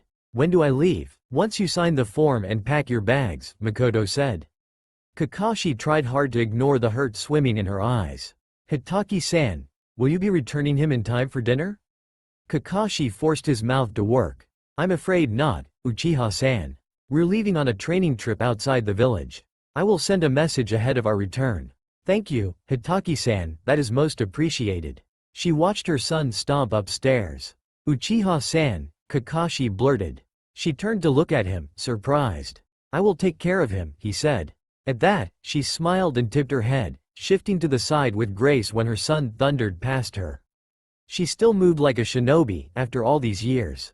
He could see where Weasel got his skill. The talent was less obvious in his little brother, who was shaping up to be the worst brat from Kakashi's nightmares. Sighing, he schooled his features to bid Makoto goodbye. Sasuke didn't bother, before he led them both to the Hokage Tower to deposit their signed forms. The day was growing late, and he wanted to get back to Naruto before nightfall. "Where are we going?" the boy deigned to ask at last. I thought you'd never ask," Kakashi mused. "We're going to train, of course. I trust you packed for a long trip?" The boy grunted. Kakashi took that to be a yes. No matter, they were almost there and Kakashi was not turning back, regardless of his answer. The boy stopped short of entering the forest of death. The gate creaked in warning as Sasuke stared at Kakashi. "Things are going to escape if you leave the gate open like that," Kakashi remarked. That made Sasuke step in and shut the gate out of reflex. "Where are we?" he asked, aware for the first time that he had no idea what he was getting into. Kakashi rubbed his hands together in glee. "Why, the forest of death, of course. Welcome to your training ground." "First things first," Kakashi-sensei announced brightly. "We'll have to introduce you to the inhabitants of the forest. Be careful." Sasuke glared him. "You're joking." "No, I'm not, actually. But feel free to test it." "Yeah, right." Sasuke hadn't gotten to the top of his class by being stupid. He looked around, noting the larger-than-usual trees, which gave off more chakra than the chakra-marked trees that led inbound Konoha shinobi back to the village. Everything here had a giant pattern on it, except maybe the grass under his shoes. Scowling, Sasuke resorted to trudging behind Kakashi-sensei and wondering about his fate. His day had been awful. First, he'd been left on tenterhooks when his Junin-sensei failed to arrive yesterday. Said Junin snatched him from his home in the morning, without any warning, and squished him with his worst fangirl under one arm and another boy under the second until they were dumped, without fanfare, on a training field. He then pitted them against each other for 2 bells, which they failed to take. Sasuke was still smarting about it in his room when his mother came up to tell him about his apprenticeship with the very same man, a few hours later. Now, though, he was torn between considering it a privilege or torture. "Introduce me to the inhabitants of the forest?" Is he expecting me to talk to animals? Kakashi-sensei whistled. The ground started to rumble and Sasuke leapt into a tree, startled. The rumbling continued to grow in intensity until the ground in front of Kakashi-sensei broke, spitting out 8 dogs and 1 boy. "Kakashi, you're back." The dogs barked. The boy whipped round to stare at Sasuke. "Another one," he groaned. "Kakashi, who's this?" "Ah, Naruto, that's Uchiha Sasuke." "Sasuke-kun, come down and say hi." Sasuke dropped to the ground, where he was immediately accosted by 7 large Ninken. The smallest stayed away. Now, play nice, doggies. He's my cute little student." To Sasuke, he said, "Introduce yourself to Naruto-kun. And get permission to stay here." "From the runt?" Kakashi-sensei bit back a sigh. It's a good thing that's not yet in his lexicon. "Yes, from him. This is his forest. Isn't that right, Naruto-kun?" "Yes." Naruto's face soured. "Another one, Kakashi? It's annoying." Sasuke glared at the whiskered boy. It wasn't like he'd asked to be here. Now, play nice. I'm supposed to train Sasuke-kun here up to be a big, strong, shinobi, so I thought I could train you both together and spend more time with you." Sasuke had a sinking feeling that he meant the latter more than the former. "Sasuke-kun?" Kakashi-sensei's voice held a note of warning he didn't dare to ignore. Scowling, he turned to face Naruto, glaring daggers. "I am Uchiha Sasuke," he said sullenly. Kakashi-sensei signaled for him to continue. "Would you let me stay here?" "Kami-sama, that was awkward. And why was Kakashi-sensei making him do this anyway?" The little shrimp shrugged. "Sure, forest is big. Be careful." Again with the, "be careful." It was one thing to be told that by Kakashi-sensei, who was, despite his annoying traits, a senior shinobi and Junin. Hearing the same from a boy shorter than him sucked. Irked, Sasuke fell to his default answer. This is just peachy," Kakashi-sensei muttered under his breath. Yep, that summed up his feelings too. The 8 Ninken crowded around Kakashi-sensei, awaiting orders. He waved them off to play with Naruto while he whisked Sasuke further away. "So you've met Naruto-kun," Kakashi-sensei said. They stopped in the middle of nowhere. Everywhere looked the same to Sasuke, and Kakashi-sensei kept a firm grip on Sasuke's shoulders. "How old is he anyway?" Sasuke said, scowling. "He looks to be around my age." "You're slightly older than him, actually." That mollified Sasuke a little. "Now, Sasuke-kun, I believe we need to have a little chat," Kakashi-sensei said. His grip remained firm. This is the Forest of Death, which, as you might guess from the name, is a dangerous place, Kakashi-sensei continued. Many things can kill you, of course, like the giant slugs, giant tigers, giant slugs, giant Venus traps, get the drift? Yes. So, that said, there is one more even more dangerous thing in this forest. With that, a blast of killer intent hit him point blank, seeking his worst fears, his insecurities, digging them all up and making him want to die, die, die. Sasuke fell to his knees, choking. Me, Kakashi said quietly. Hurt Naruto or breathe a word about Naruto to anyone at all, and the Forest of Death will be the least of your worries. Do you understand? Sasuke hurried to nod. A verbal answer, Genin. Yes, Sasuke croaked, still shaking. This was a Junin's power. He didn't know how strong it was compared to Itachi's, but it was beyond his ken. For now, Sasuke swallowed hard. The haze of killer intent faded and Kakashi bent down to smile at him. Good boy, he said, I think we'll get along just fine. I think I'm going to die. Kakashi could tell that Naruto was annoyed over his failed hunting session last night. To be fair, the boy was used to a very high success rate. Kakashi had yet to see him fail, so having nothing to show for his efforts must be appalling. And he knew that Naruto blamed him for bringing the newbie along. Ah, Sasuke. Kakashi would have wept if he could. He was the epitome of the worst greenhorns Kakashi could think of, sulky, sullen, stubborn, useless, the whole 9 yards. His idea of hunting was Naruto's equivalent of crashing about in the trees. In other words, pathetic. The boy didn't seem to think so, since he wasn't up at the crack of dawn to train. Oh wait, that might be just him. Did normal Genin train all day long? He'd have to ask Guy. For now, though, he'd best haul his ass lest Naruto failed his hunt again tonight. Naruto might kill him, or Sasuke. To negate both outcomes, Kakashi prepared a weak sweetened jutsu and doused Sasuke whole. What? Where? Sasuke spluttered awake, eyes wide with shock. It turned into a glare when he noticed Kakashi's hands, still forming a hand sign. Kakashi grinned. Rise and shine, kiddo. It's time to train. The brat's stamina was not bad, for a fresh genin. His chakra was considerable too. Kakashi hummed to himself as Sasuke ran his umpteenth lap along the river, cursing all the way. Kakashi had chosen the muddiest part for him to run in. Naruto was napping nearby. He'd give Naruto a few more hours, then he'd drag both boys to practice kata together. He stopped Sasuke before the boy keeled over with exhaustion, though the stubborn brat didn't say anything. He hoped the brat knew his own limits. Shaking his head, Kakashi let him be and sought shade to read Icha while the boy recovered. Luckily, Sasuke seemed disinclined to break the silence, so Kakashi had enjoyed reading half his book by the time Naruto stirred. He shot a sour look at the dark-haired newcomer. Good morning, Kakashi, he said. Good morning, he replied, pleased.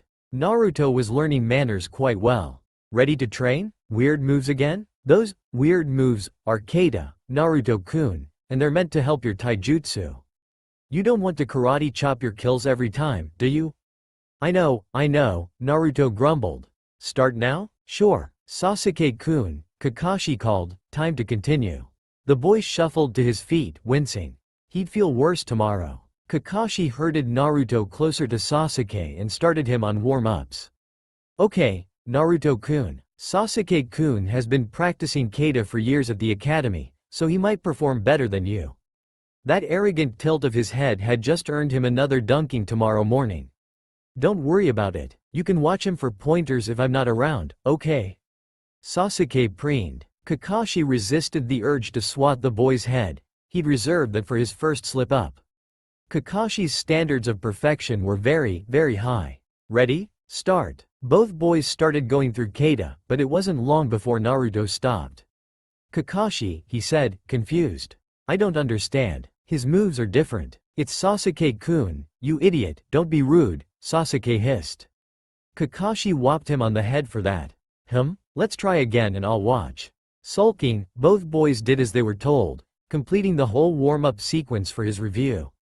Sure enough, Sasuke's moves were different from Naruto's, more basic and generalized. Kakashi face-palmed. Of course, he sighed. I'm sorry, Naruto. I taught you a different version. It looks like I'll have to train you two separately after all. He hoped Sasuke wouldn't get jealous at Naruto's Anbu-level training. Teaching a genin was hard. He shook his head and created a cage bunshin. Now there were two of him, one for each boy. Naruto's eyes were as wide as saucers. Sasuke, on the other hand, looked unimpressed. He probably hadn't realized its distinction from the normal bunshin. Naruto, I'll go with you, and my bunshin will stay with Sasuke-kun, he said, deciding he'd had enough of the Uchiha for one morning. He shooed Naruto a short distance away from Sasuke and restarted his personal training for the boy, who seemed much happier to treat training as a game with Sasuke out of the picture. He was improving at it though, so Kakashi let him treat it however he liked. Sasuke, of course, tired much faster than Naruto. He'd been awakened earlier, trained earlier, and he had less stamina than the blonde Jinchuriki. He dropped to the ground, legs shaking, not long after lunch, slick with sweat. Looks like that's your limit, Kakashi remarked, evaluating him for injuries. You'll be able to recognize it next time and stop before you reach this point. You'll regret it tomorrow. Screw you, Sasuke growled. A spike of killing intent cowed him into silence. Watch your mouth, Sasuke-chan, Kakashi said, smiling. Otherwise, I've been told that soap's a good way to keep things clean. At least the boy had enough sense to not reply. Kakashi's bunshin sat with him anyway until mid-afternoon, just in case, and dispelled itself only when Naruto came back with the original for his nap. Kakashi blinked and stared at Sasuke. You have quite the potty mouth, don't you? He said. Sasuke stopped gaping and turned away. That left him with nothing to do as Naruto and Kakashi napped under a tree for the evening. He huffed. Well, he could always practice his hand signs. Sasuke began practicing a very specific set of hand signs, trying to recall the correct sequence. When he was confident he got it right, he grinned in satisfaction and channeled chakra into his next round, expecting a clone. His chakra reserves plummeted. Sasuke dropped face first on the grass, dizzy, faint, and cold. The world blacked out. He felt someone forcing something into his mouth then massaging his throat to get it down, though he couldn't imagine who it was. His head was spinning. Slowly, the world came back into focus, revealing an exasperated Kakashi with an open box of soldier pills on the floor. Do you make it a habit to practice unknown jutsu before knowing its chakra cost? He asked in frustration. Kami-sama, I had no idea genin could be this dense. Sasuke made to shake his head but aborted the motion when it made everything spin again. Don't move. Kakashi sighed. Congratulations on your first case of severe chakra exhaustion. You'll be out of commission for a few days. Maybe this will teach you to be more careful with ninjutsu. Sasuke fainted before he could reply. Kakashi set Sasuke high up in a tree for the night and cautioned him against sudden movements. I haven't secured you to the branch, so if you move around too much, you'll fall, he said. Well, we're going hunting now, so see you, Sasuke-chan. Sasuke glared at Kakashi's two-fingered salute, but Kakashi ignored it and leapt away with Naruto, who was raring to hunt alongside Kakashi's Ninken. Then silence became his only friend. Sasuke dozed, still floored by chakra exhaustion, waking up whenever he twitched for fear of falling down. It was almost dawn by the time something startled him awake. Naruto perched at his feet, ready to catch him in case he fell, red eyes glowing in the moonlight. The boy cocked his head.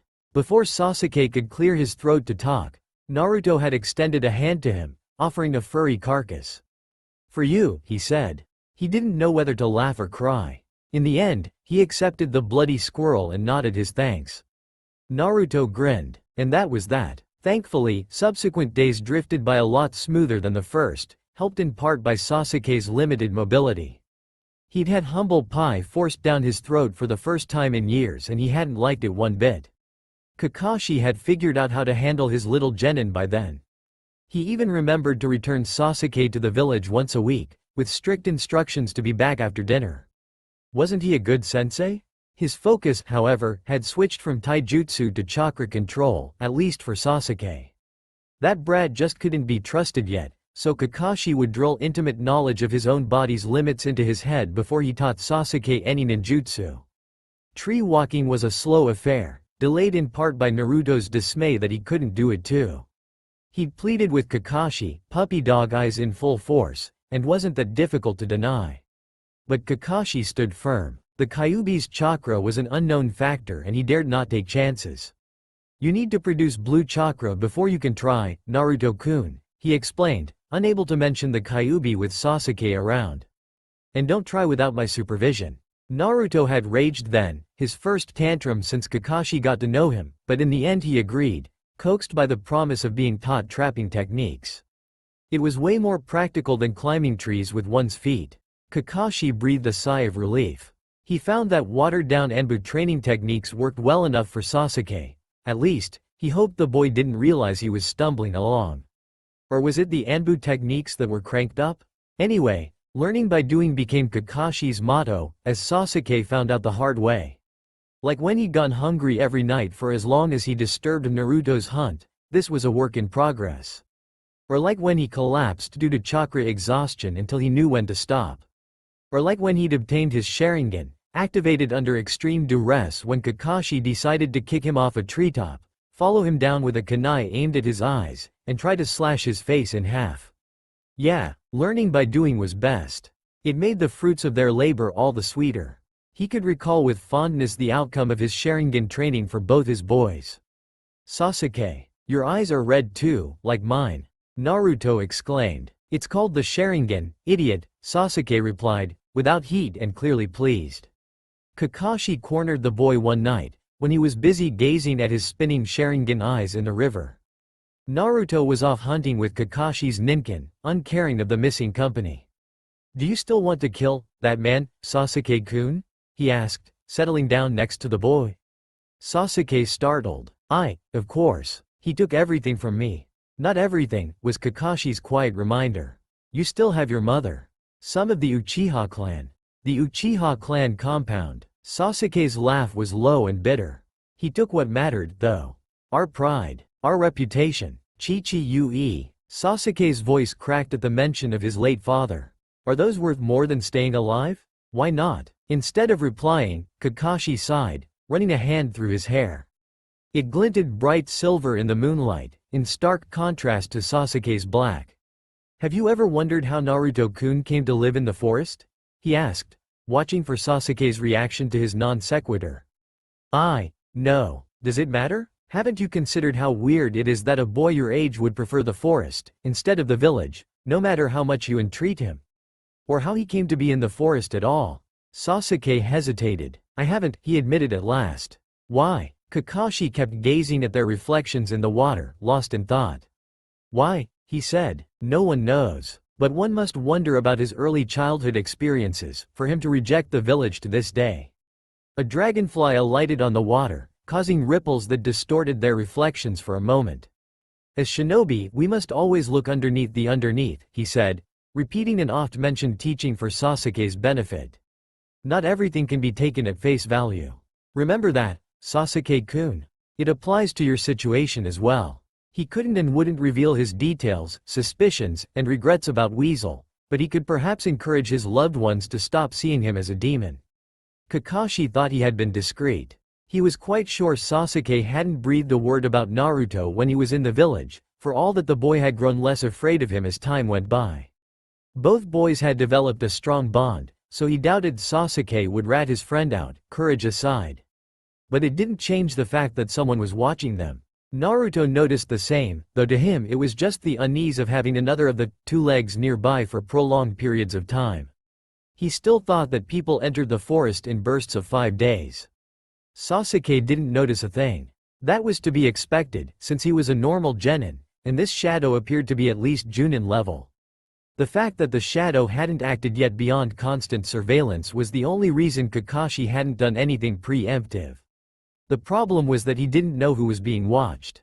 Was it Sasuke, the scion of the Uchiha clan and the only one able to use the Sharingan for a few more years? Was it himself, top Junin and Anbu? Or was it Naruto, whom only a few knew was still alive? He had no way of knowing, and it frustrated him. It made him very paranoid to leave Naruto in the forest. He kept his debriefings with the Hokage brief, always returning at the soonest possibility, so he had no chance to meet any of his colleagues. On the rare moments that he had to take a mission, he'd been taking the bare minimum to stay on the active roster. He left his 8 Ninken behind, guarding Naruto. It was an expensive handicap, but he felt it was worth the cost. He would have turned down the Hokage's premature summons if he dared, except that he didn't dare, because the scroll was marked, important.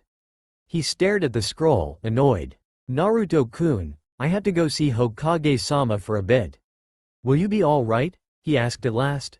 Naruto looked at him and shrugged. So Kakashi plucked Sasuke out of the forest with him, as per his instructions, and left for Konoha, leaving Sasuke to train with his clansmen while he headed to the Hokage's tower. To his surprise, a large number of Junin were already there. Yash, Kakashi. It's been a long time since you've graced us with your presence.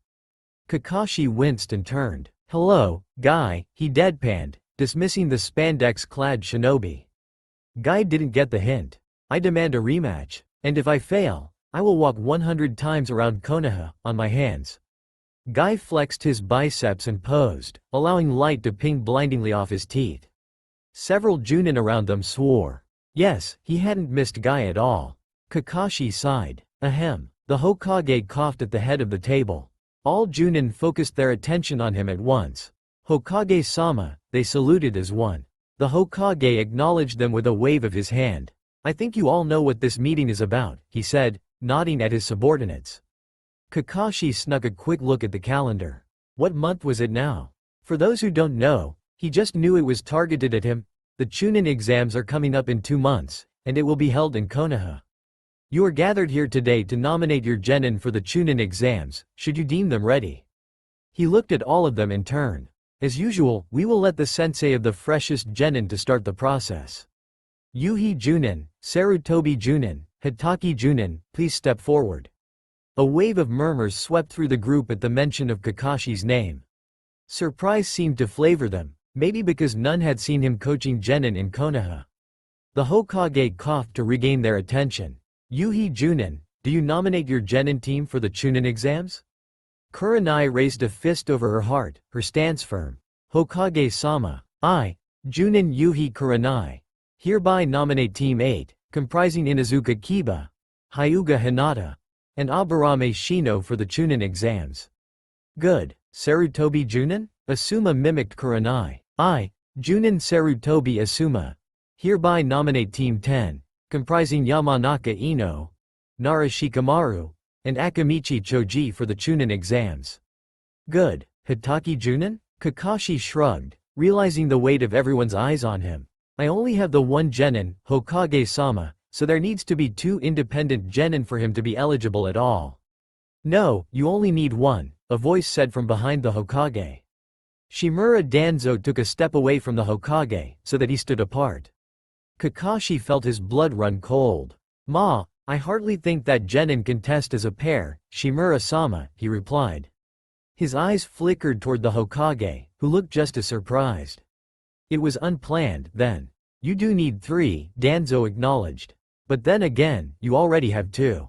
No, only one genin is registered as my apprentice, Shimura-sama, Kakashi said, a touch desperately. But you have been training one more in the shinobi arts, and succeeding. Cold rage roared in Kakashi's ears.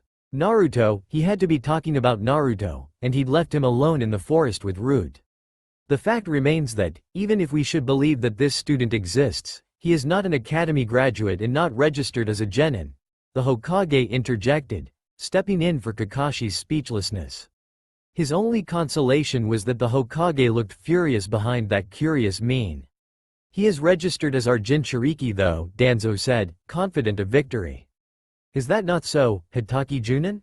Kakashi's jaws refused to unlock, lest he did something he regretted. Answer him, Hitaki Junin. Kakashi's eyes snapped to the Hokage in disbelief. The Hokage, who looked angry, resigned, and scheming all at once. It was the glimpse of the last one that unhinged his mouth enough to speak. Yes, he bit out, struggling to sound calm. A murmur of surprise rushed among the Junin in the room at his admission. So what if the cat was out of the bag? He'd still protect Naruto with his life. After he captured and flayed the Root operative that had them under surveillance, of course. Danzo's face twisted into a smile. Good. As it turns out, I do happen to know of an independent genin who wishes to participate in the Chunin exams this time. His name is Sai. This rounds up your genin team nicely, don't you think? Very, Shimura-sama, Kakashi said, and stepped back. The rest of the nominations passed in a blur, with Kakashi concocting and discarding scenarios that might help Naruto slip out unscathed. Run away with him? That would mean turning missing Nin, and the Hokage would never allow that. Point out his ineptitude in ninjutsu and genjutsu? Guy had a student who could only use taijutsu, so that was moot, too. He hardly realized when Junin filed past him at the end of the meeting, though he took notice when Danzo slipped out halfway through. All the Hokage's privacy seals flared to life the moment his door closed. Kakashi waited for the roar of the Hokage's impressive chakra to subside. The old man pulled his chakra back inwards, tamping it down to the levels of an average Junin, and took a deep breath. "How is Naruto?" he asked, voice hoarse with suppressed feelings. Kakashi managed a shrug. "He's well, growing strong. He noticed someone watching this a while ago, though I couldn't determine their target. I thought I had more time, but since when have I had enough time? Always too late." The Hokage stayed silent. "I am sorry, Kakashi. It seems I have failed you." "Don't be, Hokage-sama." He meant it, even though the reply was automatic. "What is your plan?" The Hokage picked up a random sheet of paper and appeared to ponder it. He cleared a corner of his table, at the intersection of several patterned groove lines, and set the paper down. Then Kakashi took an involuntary step back as the room burst into a phantasmagoria of colors, from reds, greens, blues, browns, yellows, purples, and blacks, all swirling in a pattern Kakashi recognized as active chakra. An unhappy frown tugged at the Hokage's mouth. "It seems, Kakashi, that walls have ears." Walls? Walls had become strangers to him, having spent months on end in the open forest. The only times he'd encounter walls were in the Hokage's office. He stared at the swirling colors with newfound appreciation. "I will contact you later." The Hokage's fingers flicked in Anbu code. "Go now." Kakashi didn't need further prompting. He shunshined from the Hokage's office, propriety be damned, and leapt into a shunshin straight for the Forest of Death. He was there in 3 bounds, honing onto Naruto's location with desperate accuracy. He had to find him, hide him. Kakashi? Kakashi whirled round. Naruto was crouched on a bough, looking worried but otherwise unharmed. "Why aren't you tree walking with Uchiha?" Kakashi asked. "Huh? You told me not to." "And you call him Sasuke-kun," Naruto said, confused. Kakashi's shoulders slumped in relief. "Oh, Naruto," he sighed, pulling the boy close for a quick hug. "You're safe. You're safe." "Of course I am, Kakashi." Naruto must find him so strange. The bird is gone. Kakashi threw his senses to the limit to verify Naruto's code. Sure enough, their watcher was gone, for now. "Clever boy," he said, relaxing for the first time that day. "Come, there is something I must tell you." Naruto listened to his story in silence. Kakashi hoped it was because he was considering it, and not because of incomprehension. Finally, he blinked and looked up at Kakashi. "So I just have to fight?" "You just need to stay safe," Kakashi corrected him. "I will try to protect you, and Hokage-sama will too, but you can never be too careful." Naruto patted his hand. "Don't worry, Kakashi. I'll be okay." Of course I worry, Kakashi thought. "Minato-sensei, was this how you felt when you took care of me? I'm so sorry for what I put you through." For a moment, he imagined Minato-sensei there, reflected in that pair of 2 wide blue eyes. Naruto was looking out for him instead, and that would not do. "I'll go pick up Sasuke-kun and the new genin, Let you get to know each other a bit before the exams." "I already know Sasuke," Naruto said, looking uneasy. "But not the new genin," Kakashi said. The boy's unease increased. "You can make friends, Naruto-kun. Remember how you did it with Sasuke-kun? With a squirrel?" Kakashi laughed at the memory. "Well, maybe not with a squirrel. But something like that," he said, ruffling Naruto's hair. "I'll be back soon. Before I go, Kachiyose no Jutsu." 8 Ninken appeared on the ground below, barking in joy. "I won't leave you alone again," Kakashi vowed. Naruto grinned and nodded, already distracted.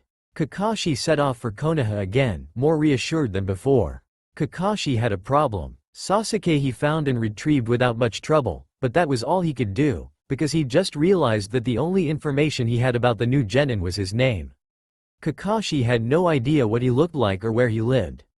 Sasuke grew broodier the longer he trailed after Kakashi, so Kakashi elected to drop him off back home and recollect him once he'd found Sai.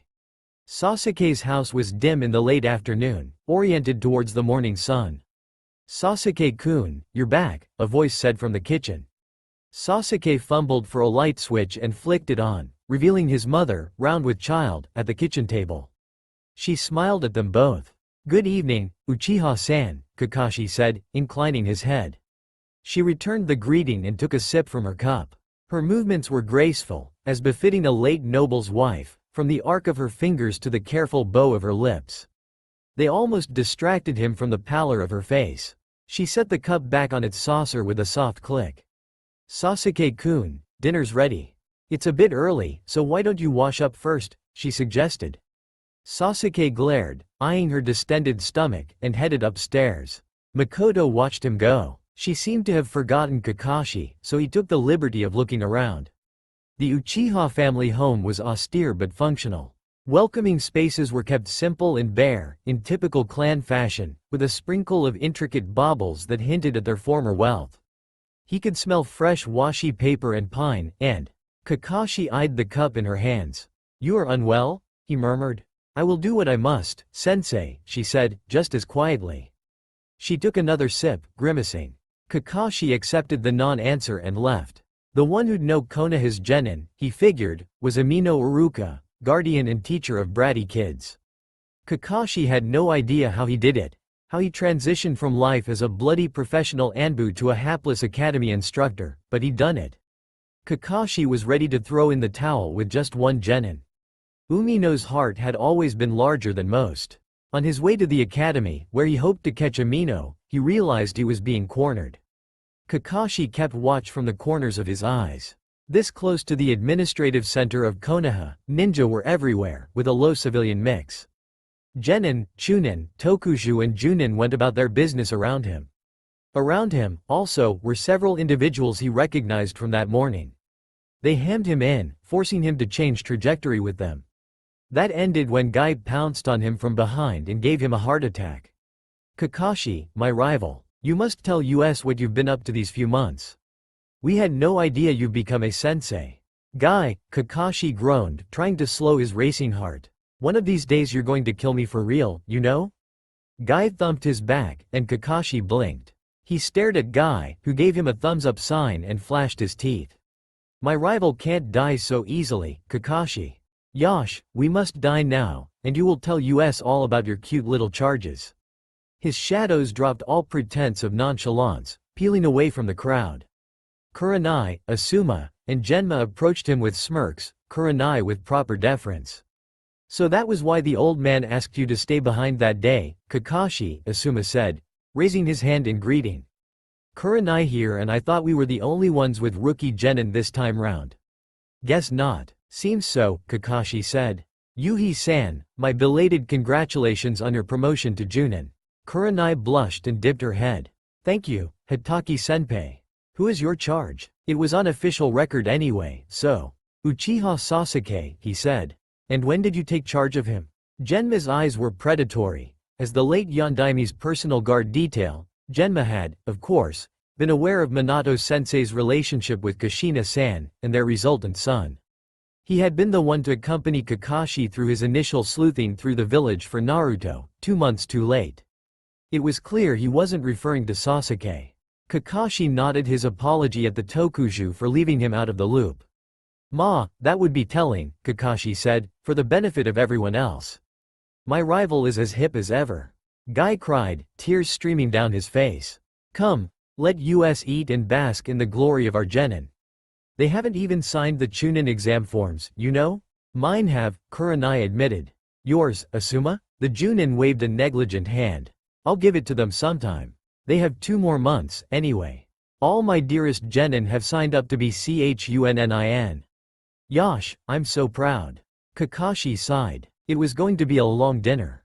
Indeed, when Kakashi pried himself away from the celebrating group, tired from keeping 2 conversations running, one in words with everyone, and one in code with Genma. It was several hours later. The other shinobi kept their eyes averted from their finger movements at the table, as was polite. Kakashi wasn't too worried. He and Genma had several unique codes to refer to their mutual topics, so their gestures would have come off as half gibberish if anyone was watching. He had so little information to show for it, too. None of them had heard of Sai, and it was too late to look for Amino.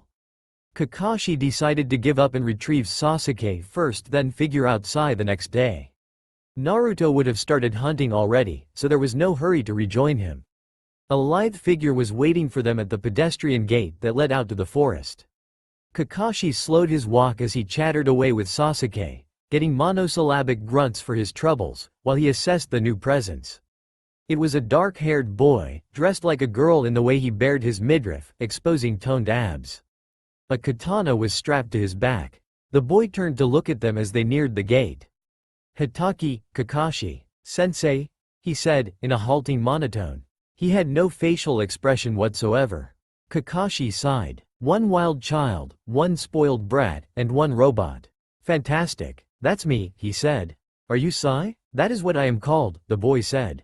His eyes shifted towards Sasuke. "My book says it is polite to introduce ourselves at our first meeting. I am Sai, Genin of Konoha. May I know who you are?" "Uchiha Sasuke." Sai was still expressionless. "My book says we should use nicknames to create a closer bond between friends. I think I will call you Dugbutt." At Sasuke's snarl of fury, Kakashi sighed again and clamped a hand on the boy's shoulder. Sai just looked curious. "Let's just go now," Kakashi suggested. "Sasuke-kun, behave. Sai-kun, we're about to head to our usual training ground, so follow me." "And no more nicknames," he said as an afterthought. "Strange. My book says it is a very effective tactic for friendship." Nope, he wasn't going to think about it. He was swearing off senseihood after this batch for sure. The three of them made a tense, awkward group, with Kakashi being the brightest conversationalist among them in a bid to make things work. He wasn't very successful. Between Sai's, "My book says," replies and Sasuke's irritated grunts, he was making as much headway as a tortoise climbing a wall. He hoped Naruto's presence would smooth things over better. Speaking of which, the boy must have detected their presence again, because he dropped down from a tree not long after their entry into the forest. He stuck close to Kakashi, eyes wide as he took note of the newcomer. "Naruto-kun, this is Sai. Sai-kun, this is Uzumaki Naruto, your new teammate," Kakashi said. "Sai-kun, no nicknames please." "Nice to meet you," Sai said. Naruto didn't reply, choosing instead to step further away and trudge along at the furthermost point from Sai. That happened to be right next to Kakashi. "Kakashi," Naruto whispered, alarmed, eyes trained on the newcomer. "Kakashi, the bird is here." Kakashi stared at Sai. Oh, that was it. Kakashi had things to do, and it involved something physically, socially, and politically painful for his enemies. He was going to repay Shimura Danzo in his own coin.